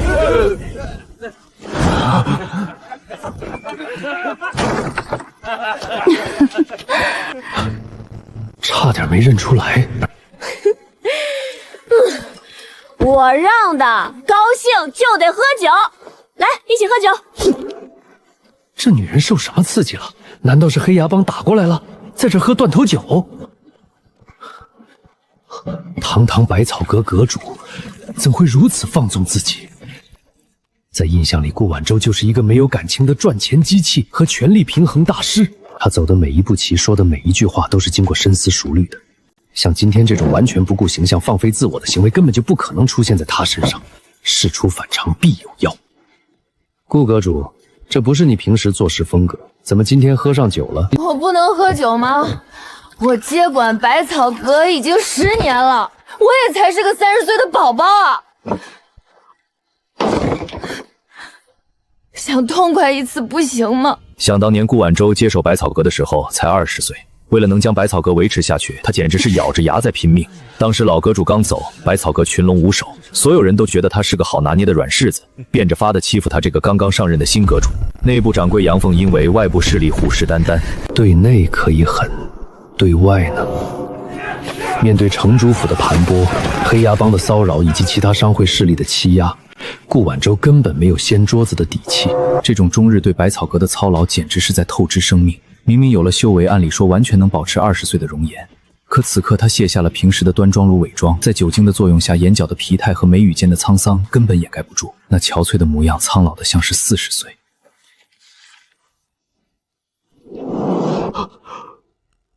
黑牙帮咽不下这口气，今后会用尽一切办法对付城主府。这通告贴得满大街都是，显然黑牙帮这次是真急眼了。你看，现在他们中了你的圈套，开始狗咬狗，鹬蚌相争，渔翁得利，我们坐着看戏就好了。难怪这女人今天跟疯了一样，原来她大白天喝酒居然是这个原因。压在她心头10年的2座大山，城主府、黑牙帮，终于因为昨晚我的一波极限操作彻底撕破了脸皮。10年了，她终于不用再每天提心吊胆的在两边陪笑脸了。是啊，她从20岁苦苦支撑百草阁，别看平时处老练稳重，但归根见底内心的少女风姿还是有一些。这种大仇得报、拨云见日的痛快感，换谁谁不迷糊。这女人确实不容易。顾阁主，这枚复颜丹送给你，今晚8点服用即可。一时间也想不起来这丹什么药效，肯定是好东西。其他的别说了，陪我喝酒，把我灌断片儿，让我今天忘记我是谁。这要求简直离谱。本来想拒绝，但看这架势，今天这顿酒是躲不过去了。行吧，就当是陪老板团建了。行，喝。这种修为蹭蹭往上涨的感觉实在是太爽了。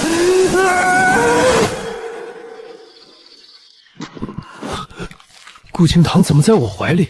昨晚不是在顾晚舟的院子里喝酒吗？难道是顾清堂看自己喝醉了，把自己扶回了小院？这小丫头还挺贴心。等等，这身段，这曲线，完了，喝大了！不能慌，趁着他还没醒，只要自己不动声色的抽身离开，神不知鬼不觉，这事儿就算翻篇了。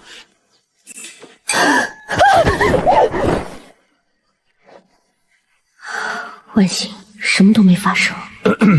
这件事你得给我解释了。昨晚大概有心理回事，我相信你没动我。老板就是老板，格局还是有的。阁主明鉴，叶某昨晚确实是喝多了，完全不记得发生了什么。行了，别说了，趁着清堂和外面的丫鬟们还没起，你赶紧走。要是被人看见你从我房里出去，我这百草阁阁主名声还要不要了？多谢阁主理解，叶某告辞，今后绝不再提半字今日之事。顾晚舟啊，顾晚舟，你真是疯了！堂堂百草阁阁主喝得烂醉如泥，还拉着一个男人同床共枕。他已经多久没有跟这么一个男人交心过了？自从接管百草阁以来，他每天面对的都是算计、试探、尔虞我诈。在这个吃人的云山城，他必须把自己伪装的心扯坚不可摧。他想起来自己20岁的时候，那时的他还没有被中弹压弯腰，曾经对一个男人有过好感，但也仅仅是好感而已。二人的交情其实也就是见面能互相说上2句话的程度。那时的顾晚舟也是情窦初开，对未来有过一些不切实际的幻想。可是后来呢？后来老阁主出事，他临危受命，为了保住百草阁，为了不让自己有任何软肋，他亲手斩断了那点微不足道的情丝，跟那个人彻底断了交情。后来那个男人也变了，成了陈主府的2当家萧印狂。现在他早就对萧印狂没了半点感觉，只剩下防备和敌意。不对，一定是太久没有接触男人，一时间不适应了。他也长生算计起来比谁都狠，我怎么可能对他？错觉，都是错觉。自从成为阁主之后，日夜操劳，他发现自己日渐衰老，眼角的细纹，眉宇间的沧桑，怎么用脂粉都惹盖不住。从那之后，他就已经不怎么照镜子了。他害怕看到那个憔悴的像40岁的自己。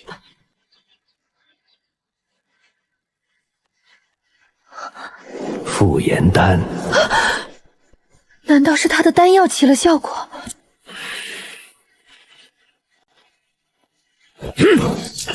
现在跟黑牙帮的关系彻底闹僵，都怪那群没脑子的士兵，为了屁大点功劳，竟然真的去缉拿黑牙帮的人。云山城的水有多深，只有他这个坐在城主位置上的人最清楚。那群底层卫兵懂个屁，光看着眼前的芝麻绿豆点大的功劳，直接把天给捅了个窟窿。爹，大喜事儿，天大的喜事儿啊！你又在外面惹什么祸了？爹，看您这话说的，我能惹什么祸？我这可是专门跑来给您老人家贺喜的。您是不知道，今天咱们城主府的卫兵那叫一个神勇无敌，他们在街上逮住黑牙帮的那群匪徒，直接就是一顿乱杀，把黑牙帮的人弄死了大半，那场面主打一个热血沸腾，痛快啊！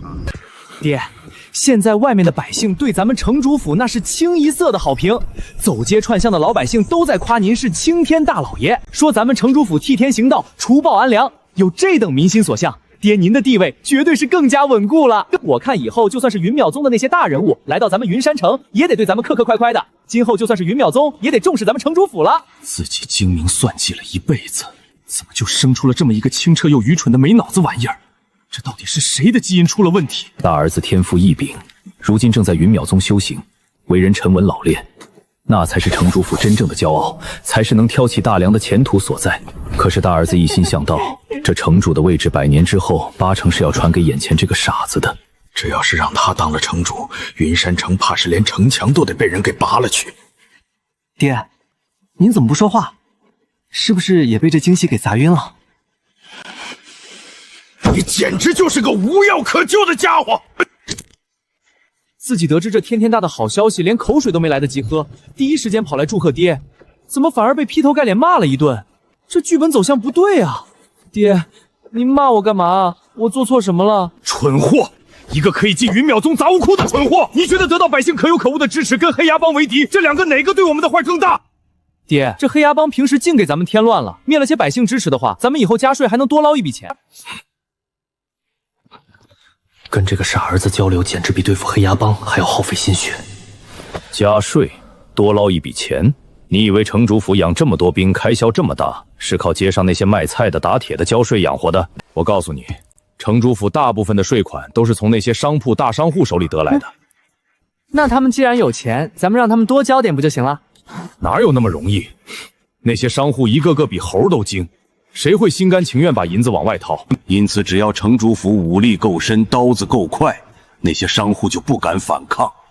只要咱们能镇得住场子，不管加多少税，他们哪怕背地里骂祖宗，明面上也都得乖乖交出来。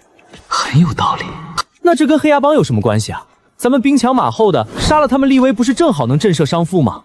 哼，立威？拿黑牙帮立威？你真以为黑牙帮就是一群普通的街头混混，一群没背景的泥腿子？难道不是吗？我告诉你，黑牙帮可不一样。咱们城主府能在云山城立足，是因为背后是云淼宗在给咱们撑腰，但是黑牙帮的背后也有无极宗撑腰。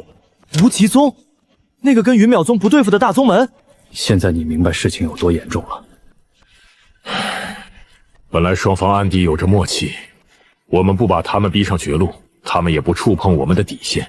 两边的势力在云山城打到微妙平衡，谁也不想先掀桌子。结果这次那些卫兵出手，为了点蝇头小利，直接让黑牙帮损失了几十个弟兄，这平衡被打破了。这件事一定会惹怒无极宗。那无极宗要是生气了，会怎么样？会怎么样？如果对方派遣高境界修士来云山城找麻烦，哼，你以为咱们城主府这些府兵能挡得住人家一根手指头？到时候局面根本控制不住，我甚至还得向云淼宗求援。这事情一旦闹大，整个云山城就成了两个宗门的战场，咱们城主府第一个就要被碾成炮灰。虽然这小子蠢得令人放矢，但好歹知道害怕了。只要知道害怕，以后就能老实点，不出去惹是生非。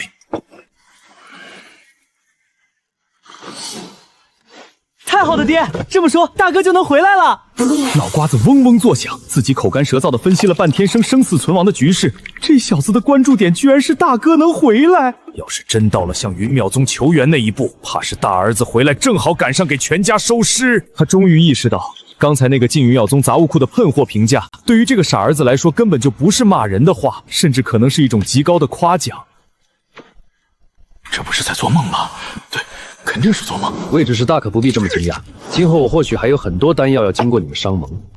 百草阁现在已经拥有炼出5品丹药的实力，到时候自然也少不了定期奉献1-2颗。啥玩意儿？百草阁已经拥有炼制5品丹药的实力，这要是真的，那云山城的天可就彻底变了。能炼制5品丹药的势力，别说在云山城，就算放眼整个大荒，那也是有资格成为黑市商盟排名前列的大客户啊！绝对不可能造假，绝对不可能造假！这可是货真价实的5品神物，定期奉献1-2颗，听听这是人话吗？5品丹药论颗给就算了，还定期，还1-2颗！别说2颗了，就算叶长生只给他半颗，甚至是一层刮下来的丹粉，他魏某人都能半夜笑醒，然后爬起来给自己2个大嘴巴子，确认不是做梦，这哪是客卿啊？活祖宗！他现在都有想直接给叶长生跪下磕3个响头的冲动。怎么，魏执事觉得这笔买卖商盟吃不下？不，叶先生，您这话说的，我们商盟就算把底裤当了，也绝对给您安排的明明白白。只是叶先生，按理说百草阁既然有了这么逆天的底牌，第一个要考虑的合作对象自然是我们商盟。可是云山城谁不知道，百草阁少主顾清德跟城主府二公子有婚约在身，这事儿都已经快人尽皆知了。既然两家即将结为姻亲，百草阁怎么会越过城主府第一个选择跟我们商盟深入合作呢？虽然百草阁以前确实通过黑市商盟走了不少丹药，但那说白了也就是这正常的商业往来了，还不得也不欠谁。现在这种级别好处抽升，既然能代表百草阁放出这种话，这里面的水恐怕深得很。这老狐狸确实不好忽悠，不过他早有准备。叶先生，这又是？这叫复颜丹，没别的作用，就是能让人气血重组，洗毛伐髓。简单来说，能让你年轻个20-30岁，恢复鼎盛时期的容貌与精力。复颜丹返老还童，难怪这位爷几天不见，简直像换了个头。原来是吃了这等神丹妙药。对于修士来说，修为固然重要，但谁不想永葆青春？这复颜丹的价值，在某些特定的圈子里，甚至比那枚5品丹药还要恐怖。第一次见到魏执事的时候，我就跟你一见如故，说出来不怕你笑话，感觉你跟我已经去世的弟弟有几分相似。他今年少说也有60好几了，满脸褶子，头发花白，而眼前的叶长生，经过这阵子的滋养和修为突破，看起来撑死也就30出头。这叶先生不仅丹道造诣通神，这睁眼说瞎话的本事也是登峰造极呀！为了拉拢我，连死去的弟弟都搬出来了，这是把我当傻子忽悠呢？管他呢！别说当弟弟了，就算叶长生现在指着他说你长得像我太爷爷，他也认了。尊严算个屁，在真金白银和寿命容貌面前，尊严连个屁都算不上。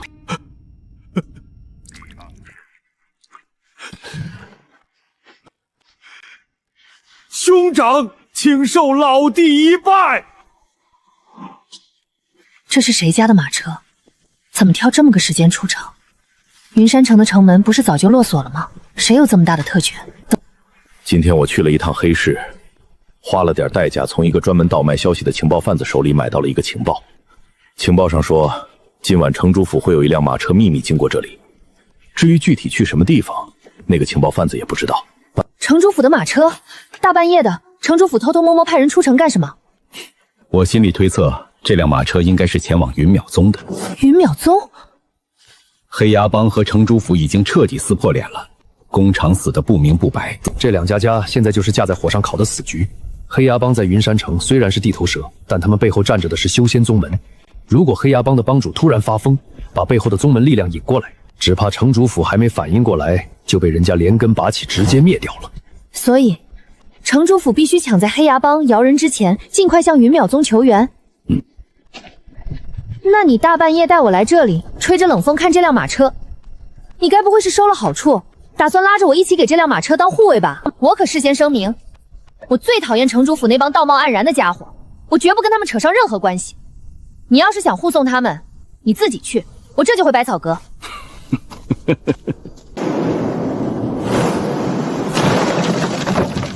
什么人敢进城主府的车？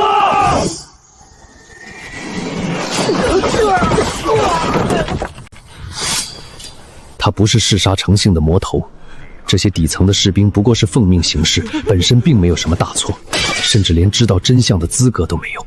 但在云山城这个即将被引爆的火药桶里，任何一丝妇人之仁都可能让他死无葬身之地。我知道你们是无辜的，但为了达成我的目的，只能杀了你们。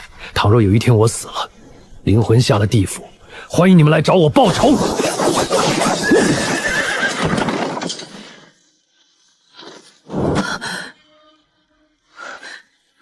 叶长生，你为什么要杀死他们？城主府要是知道自己派出去求援的马车被劫，肯定会气疯的。你这不是平白无故给自己惹麻烦吗？我要的就是他们发疯。我这么做是为了进一步激化城主府跟黑牙帮的矛盾。这次城主府派人出去求援，如果真的被顺利到达云淼宗喊来了帮手，那云山城的局势就会瞬间倒向城主府，黑牙帮会被单方面碾压，到时候冲突就起不来了，我们想要的乱局也就成了一个笑话。我明白了，断了他们的后路，逼着他们把底牌都砸在云山城里互相撕咬。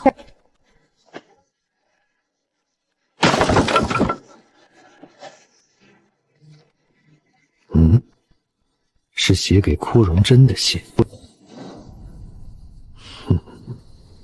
老套的球员戏码罢了。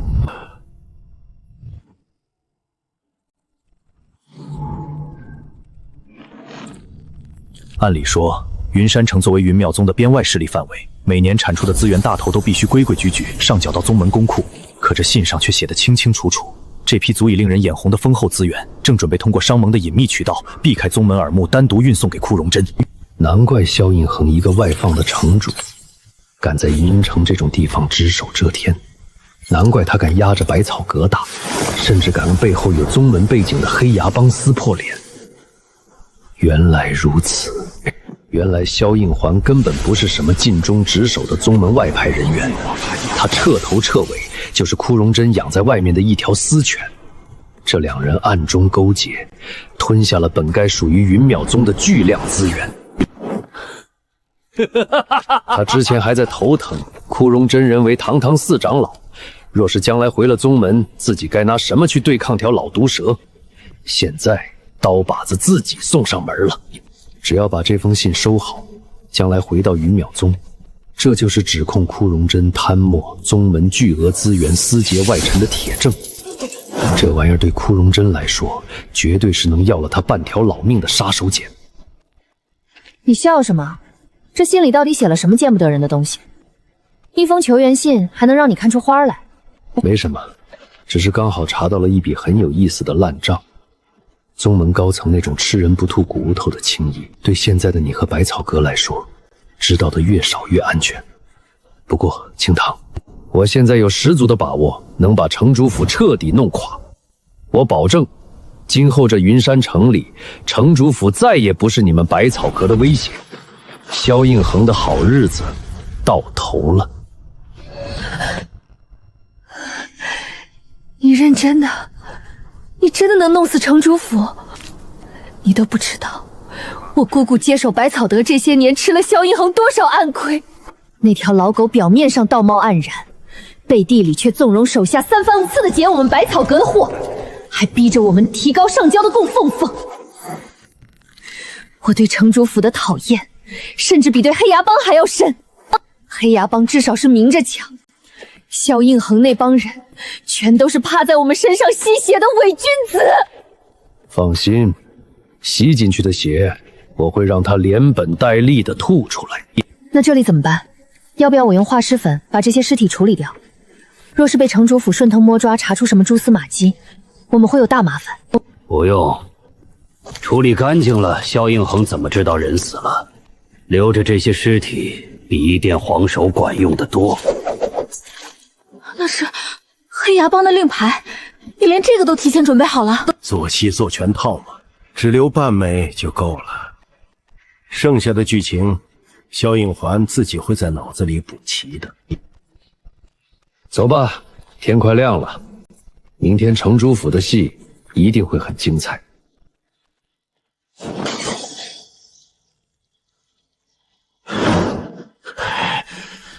你再说一遍！城主息怒，属下带人赶到洛崖谷的时候，那里已经成了一片废墟。我们派出去的人马全被杀死了，一个活口都没留下。全死了！我挑的都是府里最顶尖的死士，他们连云山城的地界都没出去，就全死绝了。马车呢？装信的暗格查了没有？信送出去了没有？那封信里可是有着他跟枯荣真多年来贪墨账目的明细，要是那玩意儿丢了，或者落到了东信人手里，他萧应河哪怕有10个脑袋都不够砍的。没了，什么都没了。马车被极其恐怖的力量砸得粉碎，连拉车的马都被一分为二。信没了，球员被截断了，账目也被人拿走了。到底是谁？到底是谁干的？谁敢在云山城地界上劫我城主府的球员车队？城主，我们在领头死士尸体旁边的血泊里发现了这个东西。现场打斗的痕迹太干净了，对方实力极强，只留下了这一样线索。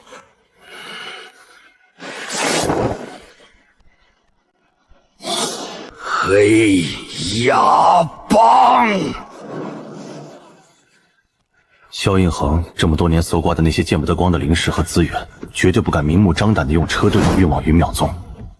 一旦被宗门执法堂查出端倪，库荣真和萧应恒都得吃不了兜着走。这种赃物只能走地下黑市的渠道来洗白，而云山城最大的黑市渠道自然就是商盟。叶大人，叶老您来了，快里面请。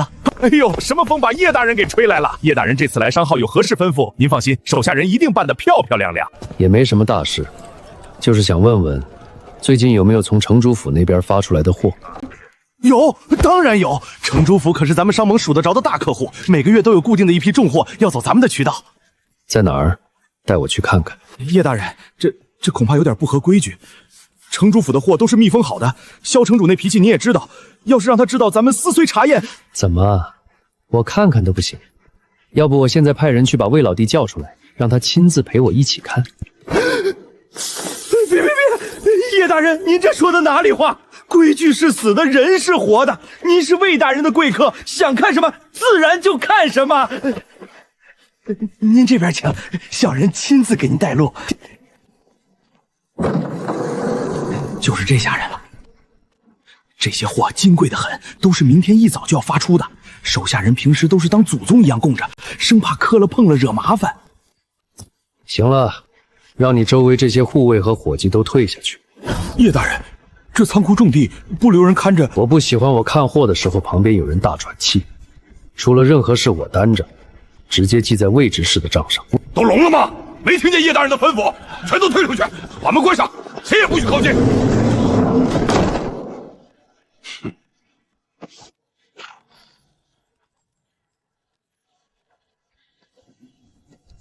这萧应恒果然老谋深算，他不敢直接把贪墨的巨额赃款寄给云淼宗的枯荣真，否则一旦这批货在半路被其他长老或者执法堂截获，拔出萝卜带出泥，他们俩的脑袋都得搬家。先把货寄到风云阁，通过那里的黑市洗白一遍，再神不知鬼不觉地转入枯荣真血私库，这才是天衣无缝的销赃链。叶大人，您看完了，没什么问题吧？货不错，不过这批货的运送地址得改改。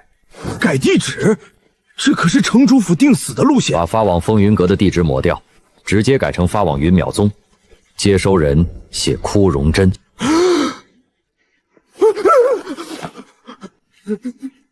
使不得啊，叶大人，您这是要我的命啊！私自篡改城主府的货单，还要直接发给云淼宗的长老，这要是让萧城主知道了，非得把我扒皮抽筋不可，咱们商盟的信誉也全毁了。你怕萧应廷扒你的皮，就不怕我现在就拧了你的脑袋？这事儿是我让你干的。萧应恒要是敢来找商盟的麻烦，让他直接来找我。魏执事那边，我自然会去替你担着。你是个聪明人，应该知道在云山城的黑地里，到底是城主府的手长，还是魏长氏的刀快。小人明白了，小人这就去安排。字迹写清楚点，可别耽误了咱们城主大人孝敬宗门长老的这片心意。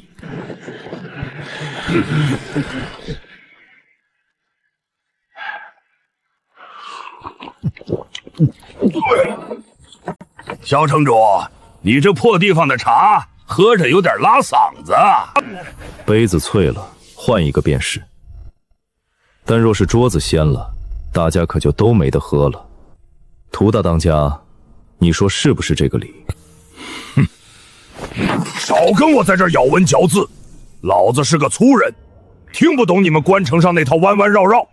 我只知道，咱们两家平时在云山城里，你管你的白道，我收我的黑钱，底下人抢几条街，死伤3、5个兄弟，那叫势均力敌的小打小闹。我涂鸦从没找你要过说法，但这半个月，我黑牙帮在城南和城东的几个堂口接连被端，死了几10个精锐，而且伤口全是城主府治世连弩造成的贯穿伤。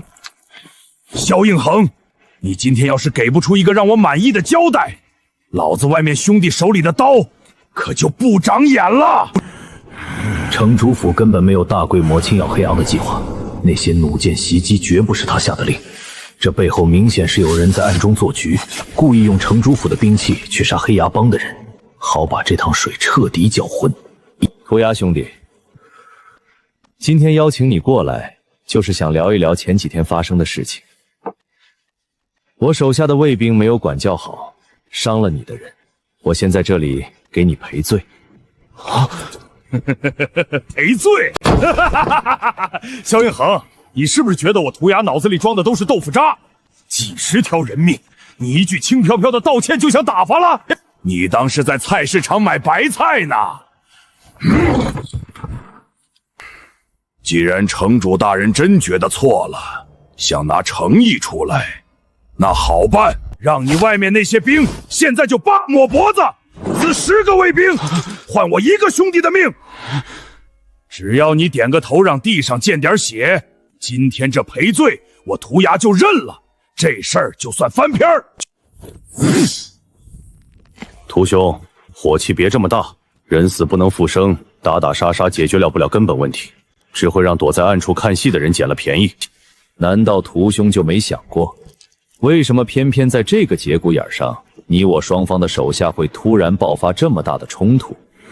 你就这么确定那些拿着连弩杀人的，就一定是我萧某派去的？少拿这套挑拨离间的话来忽悠我。在云山城，除了你城主府，谁还能弄到那么多金铁连弩？我不管是谁在背后搞鬼，我只看结果。结果就是你们城主府的刀砍到了我黑牙帮的脖子上，这笔账我只能找你算。他油盐不进，知道今天如果不割一块足够大的肉出来，这条贪婪的恶狗是绝对不会松口的。涂鸦兄是否还记得当初百草阁那件事？百草阁都是陈芝麻烂谷子的事情了。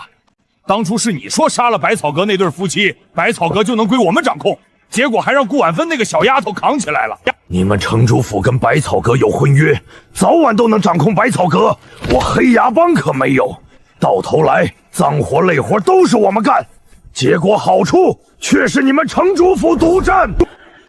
当年的事情确实是他失算了，本以为万无一失，谁能想到那个黄毛丫头竟然硬生生撑住了局面，而且死活不肯履行那纸婚约。屠兄此言差矣，当初事出意外，并非我萧某人刻意隐瞒好处。顾婉舟那丫头确实有些手段，但她撑不了多久了。百草阁最近不仅断了药材供应，还惹上了一些不该惹的麻烦。只要我们再次联手，彻底封死他的退路，顾婉舟除了低头别无选择。联手？萧应恒，你当我是要饭的吗？等你把顾婉中娶进门，百草阁成了你儿子的产业，我黑牙帮连口汤都喝不上。这种给人做嫁衣的蠢事儿，老子绝不会干第二次。我既然今天坐在这里跟你谈，自然的不会让兄弟白忙活。过往的恩怨，咱们暂且搁置。今后只要彻底掌控了百草阁一半的掌控权，还有未来所有的利润，我萧某人愿意拿出一半，让给。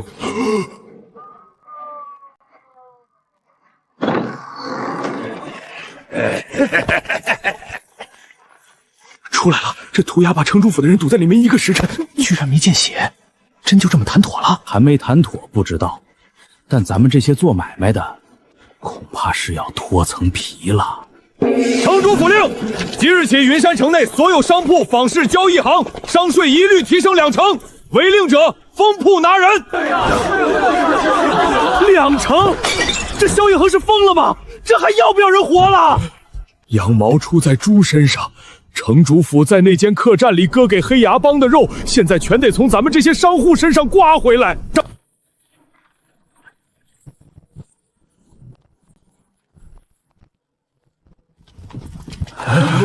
萧公子，您这是瞎了狗眼！本公子亲自来下聘，还不赶紧开门迎接？萧公子息怒，只是阁主此刻正在内院休息，不如容小人先进去通报一声。通报个屁！本公子来接自己未过门的媳妇，进自家后院还要通报？你们百草阁好大的谱！都给我抬进去！谁敢拦，直接打断腿！顾阁主，事情我都听说了，现在顾清潭已经有了修为，根据当年的婚约，清潭要许配给我，对吧？这是顾婉舟，上次他跟着父亲来百草阁施压的时候，顾婉舟虽然风韵犹存，但眼角的细纹和眉宇间的疲态根本掩饰不住，分明就是一个为了家业操碎了心的中年妇人。跟那个病恹恹刚恢复修为的顾清潭比起来，眼前这位顾阁主好像更有味道。萧公子今日摆出这么大的阵仗，倒是让百草阁受宠若惊了。顾阁主这叫什么话？青晓既然已经能够修炼，咱们两家这门亲事自然该提上日程了。不过几日不见，顾阁主这气色真是越来越动人。若不是知道您是阁主，我还以为是哪里来的仙子下凡呢。萧公子说笑了，清堂的婚事毕竟是终身大事，不能草率。今日这些聘礼还请萧公子先带回去，此事我会妥善安排。过些日子，百草阁必会给城主府一个明确的答复。答复？顾阁主，你该不会是在拿本公子寻开心吧？当年白纸黑字定下的婚约，全城皆知。如今你们百草阁的危机解了，人也活蹦乱跳了，你跟我说还要过些日子再给答复？哼，既然婚事早就已经定下，为什么还要拖延时日？不如今天就让我把顾清堂带回城主府，早些洞房为好，也省得夜长梦多。萧百香，你未免欺人太甚！欺你又如何？在这云山城，我城主府要的人还没有带不走的。来人，去把清堂小姐请出来！放肆！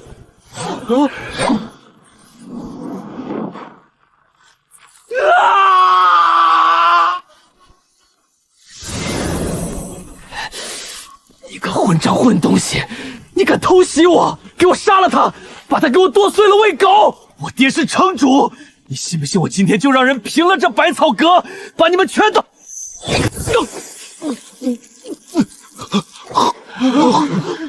百草阁的事情是你能多嘴的，等你什么时候成了城主，才有资格跟顾阁主讨价还价。顾阁主说过些日子再给你答复，还不滚回去！少爷，少爷，你没事吧？走，快走！把这些东西原封不动地抬回去，告诉萧应恒，百草阁的婚事不是他一个人说了算的。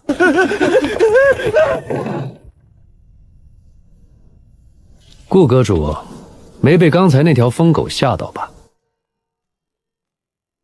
我没事，幸好你今天来得及时，不然非得被萧反生这个狗皮膏药粘住，百草阁的脸面怕是也要被他折腾尽了。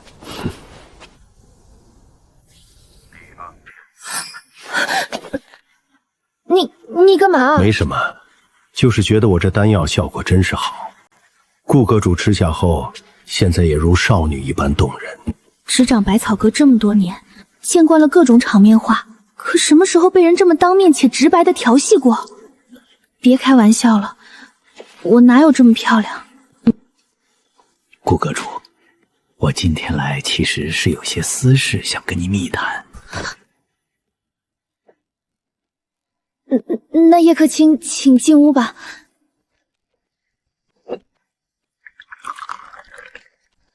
叶客卿，请用茶。你刚才说有私事要密谈，不知是指什么？若是需要百草阁配合的，你尽管开口。顾阁主，我想跟百草阁合作，玩一把大的。玩一把大的？叶客卿，你现在已经是我们百草阁的首席客卿了。你手里的那些高品丹药也都由我们独家代晒，我们双方本就是最紧密的合作身份。难道叶客卿对现在的分成比例或者权限有什么不满意？客卿终究只是客卿，拿的不过是死分成。我要的不仅仅是客卿这个头衔。那叶长生，你想要什么？我要让百草阁成为我叶长生的资产之一。你把百草阁变成他的资产，这等于是在要百草阁的半条命。顾阁主先别急着拒绝，作为交换，我可以带领百草阁将你们现在的势力版图扩大到今天的1000倍、100倍。1000倍？叶可卿，你可知自己在说什么？重活这一世，他太清楚修仙界的底层逻辑了。就算3年后他修为恢复，单枪匹马回到云淼宗，顶多也就当个大点的炮灰。想要真正翻盘，把那些高高在上的仇人踩在脚下，手里没钱没势怎么行？这3年，他必须需把云山城打造成自己铁打的基本盘，而百草阁就是最好的起跳盘。叶长生，我们交个底吧。你刚才说要让百草阁成为你的资产之一，这句话到底是什么意思？就是字面意思。我要百草阁一半的掌控权，从今往后，百草阁的重大决策我说了算。主打一个狮子大口是吧？你确实帮了我们很多，也是首席客卿，可开口就要走一半家底，你觉得可能吗？顾阁主清明人，精明竟然不做亏本买卖。既然是谈生意，我自然会拿出让你无法拒绝的筹码。好啊，我洗耳恭听，看看叶客卿手里到底藏着什么惊天动地的底牌。第一，我现在手里握有黑市商盟分会的绝对决成权。你开什么玩笑？商盟分会的决成权在魏执事手里，你一个外人。巧了，魏执事现在跟我关系匪浅，只要我点头，商盟在云山城的所有贸易渠道灵药倾斜，甚至拍卖会的入场资格，百草阁都可以独占鳌头。商盟的独家倾斜，这等于是把百草阁直接抬到了云山城第一商号的位置。第二，也是最重要的一点，我手里握有4品，甚至是5品丹药的炼制术，而且随时能量产。你说什么？5品丹药？叶长生，你知不知道5品炼丹师在咱们这地界意味着什么？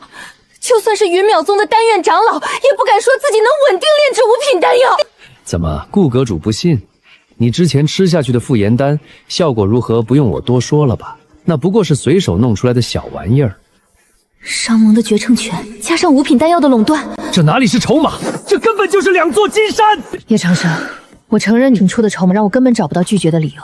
现在百草阁被城主府和城里各种大大小小的势力盯着，就像一块肥肉。如果真能彻底交到你手里，背靠商盟和你这位神秘的高品炼丹师，确实能免去无数麻烦。听顾阁主这意思，是还有但是？但是我不能答应你，准确的说，是我一个人做不了这个主。我虽是百草阁的阁主，但这也只是代管。这里是我哥哥嫂嫂生前拼死留下的心血，更是清堂那丫头未来安身立命的根本。我是她的姑姑，我得为她负责。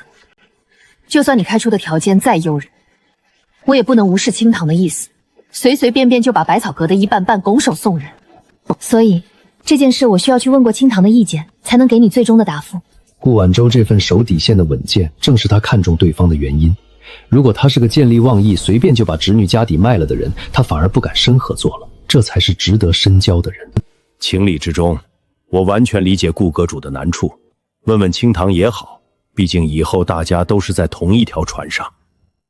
不过，作为未来的合伙人，我得多嘴提醒一句。你说。今天萧百兄带着聘礼强闯百草阁，逼婚要人。你真以为这只是他萧大少爷癞蛤蟆想吃天鹅肉，精虫上脑了？难道不是吗？他觊觎清堂也不是1天2天了。顾阁主，你把城主府想得太简单了。今天这出逼婚根本就是一场试探和阳谋，借着早年定下的那纸可妙婚约作为由头，名义上是娶媳妇，实际上就是冲着明抢百草阁来的。一旦青丘嫁过去，百草阁的基业自然而然就成了城主府的囊中之物。我已经说透了，城主府的刀已经架在了脖子上，是坐以待毙，还是拉我入局掀翻这盘棋？你们姑侄俩好好商量，我等你们的好消息。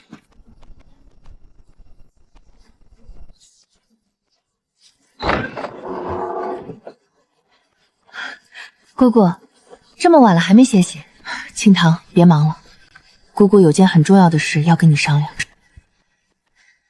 是白天城主府来闹事的情况吗？我听下人说了，萧复生带人抬着聘礼堵门，后来是被叶长生给打跑的。是啊，多亏了叶长生今天正好在场，他手段狠辣，直接压得萧百忠跪地求饶，聘礼都没敢带走就跑了。但打跑了一个萧衍，城主府不会善罢甘休的。叶长生今天跟我透了底，城主府那边恐怕已经知道你恢复修为的事了。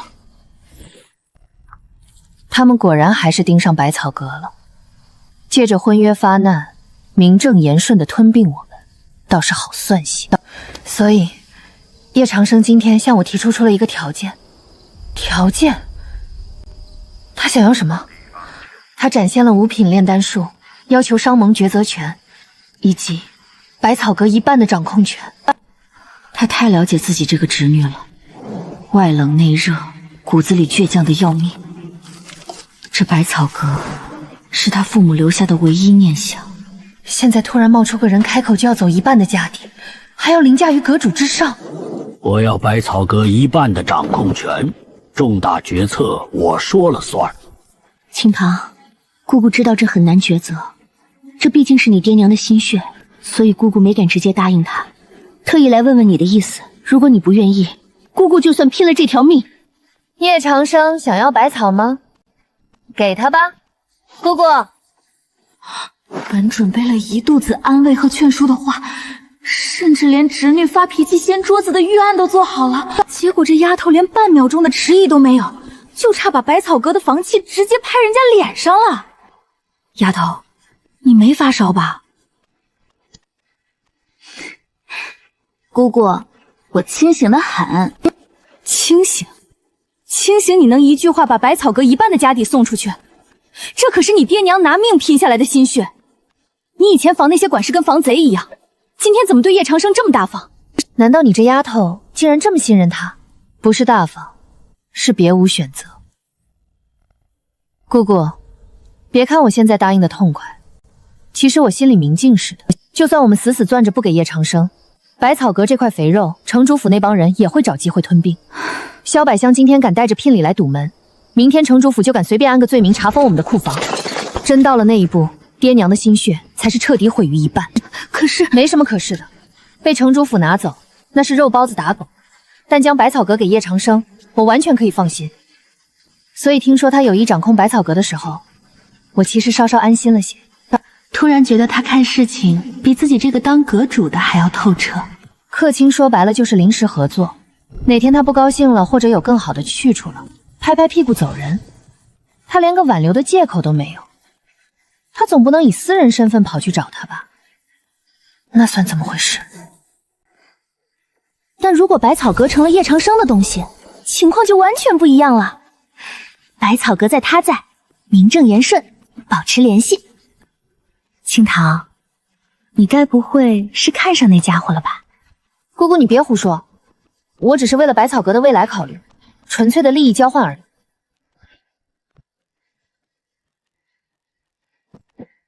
既然你现在是半个主事人了，百草阁所有的情况我都得跟你说清楚。洗耳恭听。目前我们百草阁每年从周边几个灵药产地进购的药草数量大约在30万斤左右，大部分是低阶和中阶，高阶灵药极其稀缺。成丹的情况呢？这正是我们之前的软肋，阁里养着几位2、3品的炼丹师，每年炼出丹药的数量加起来不到10万枚，而且大多是些基础的回气丹、疗伤丹。靠这些东西可撑不起百草阁现在的摊子。销路方面呢？这就是我们的底盘。每年各大宗门，包括云淼宗在外围的一些外门据点，都会向我们发来稳定的订单。虽然赚头不大，但胜在量大，能维持百草阁的运转。基础设施完善，渠道有，但缺核心竞争力。注入高品丹药，联动商盟资源，体量翻倍。情况我大概了解了，接下来的大方向，我会出一批4、5品的丹药作为核心商品，彻底打通商盟的高端渠道。不过这些都是生意上的事，现在我想问点别的。问什么？顾晚舟，你今后有什么打算？打算？我能有什么打算？我今后大概会一直待在百草阁，帮你打理这些生意，顺便把清堂培养出来。你这么看着我干什么？难道我说错什么了？顾阁主，我接下来要走的路会很长，也很危险。我要的不只是一个百草阁，这只是我的第一块踏脚石。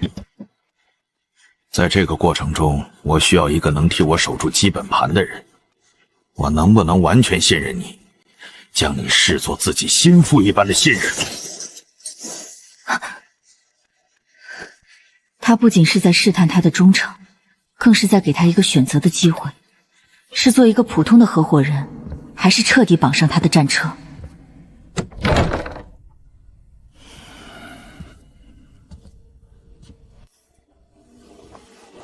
把我自己交给你的话，是否能表明我的诚意？他刚才那番话主打一个敲打和试探，他就是想看看这位平时精明稳健的美女阁主到底有没有一丝不易彻底跟他绑定在一根绳上的觉悟。可谁成想，顾晚舟平时看着端庄大气，遇到事不轻易下注，一旦决定下注，主打一个离谱，这叫表明诚意，这叫直接掀桌子梭哈。其实也不用到这种程度。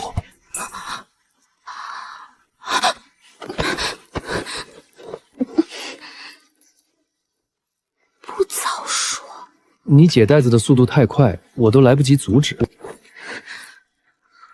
叶克清现在满意了，我的底牌可是全亮给你看了，你以后要是敢坑我，我做鬼都不放过你。既然话说开了，那我们就谈谈正事。今后百草阁阁主的位置，你要交出来。交出来？交给谁？给清堂来做。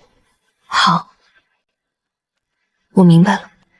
他以为自己刚才那般毫无保留的表态能让叶长生将他视为最亲近的依靠，可到头来，在他心里终究还是清堂更重要一些吗？清堂那么年轻，气质又好，天赋也不错，谁会不喜欢呢？长辈，年纪摆在那里。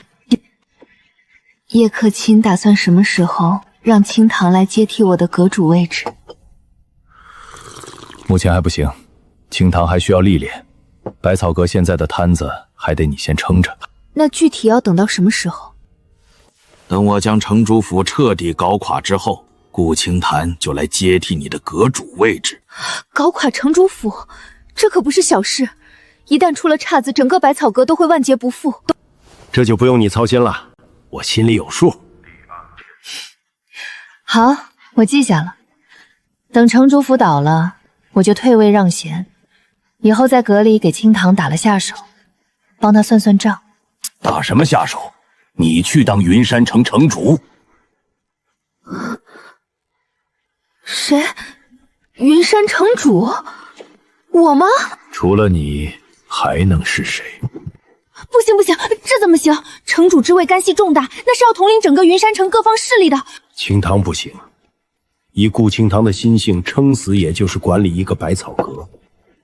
他太年轻，做事容易感情用事，压不住城里那些牛鬼蛇神。真要把云山城交给他，不用3天就得被人架空。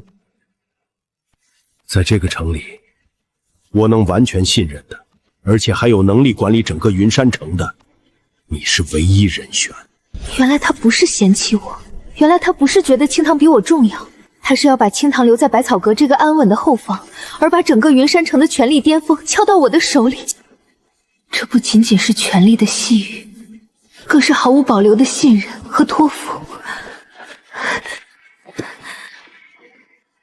我给你的茶叶拿好吗？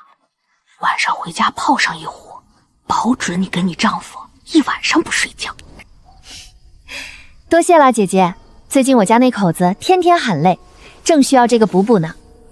放心吧，都在这里了。不对呀，怎么看着颜色不对？难道我拿错了？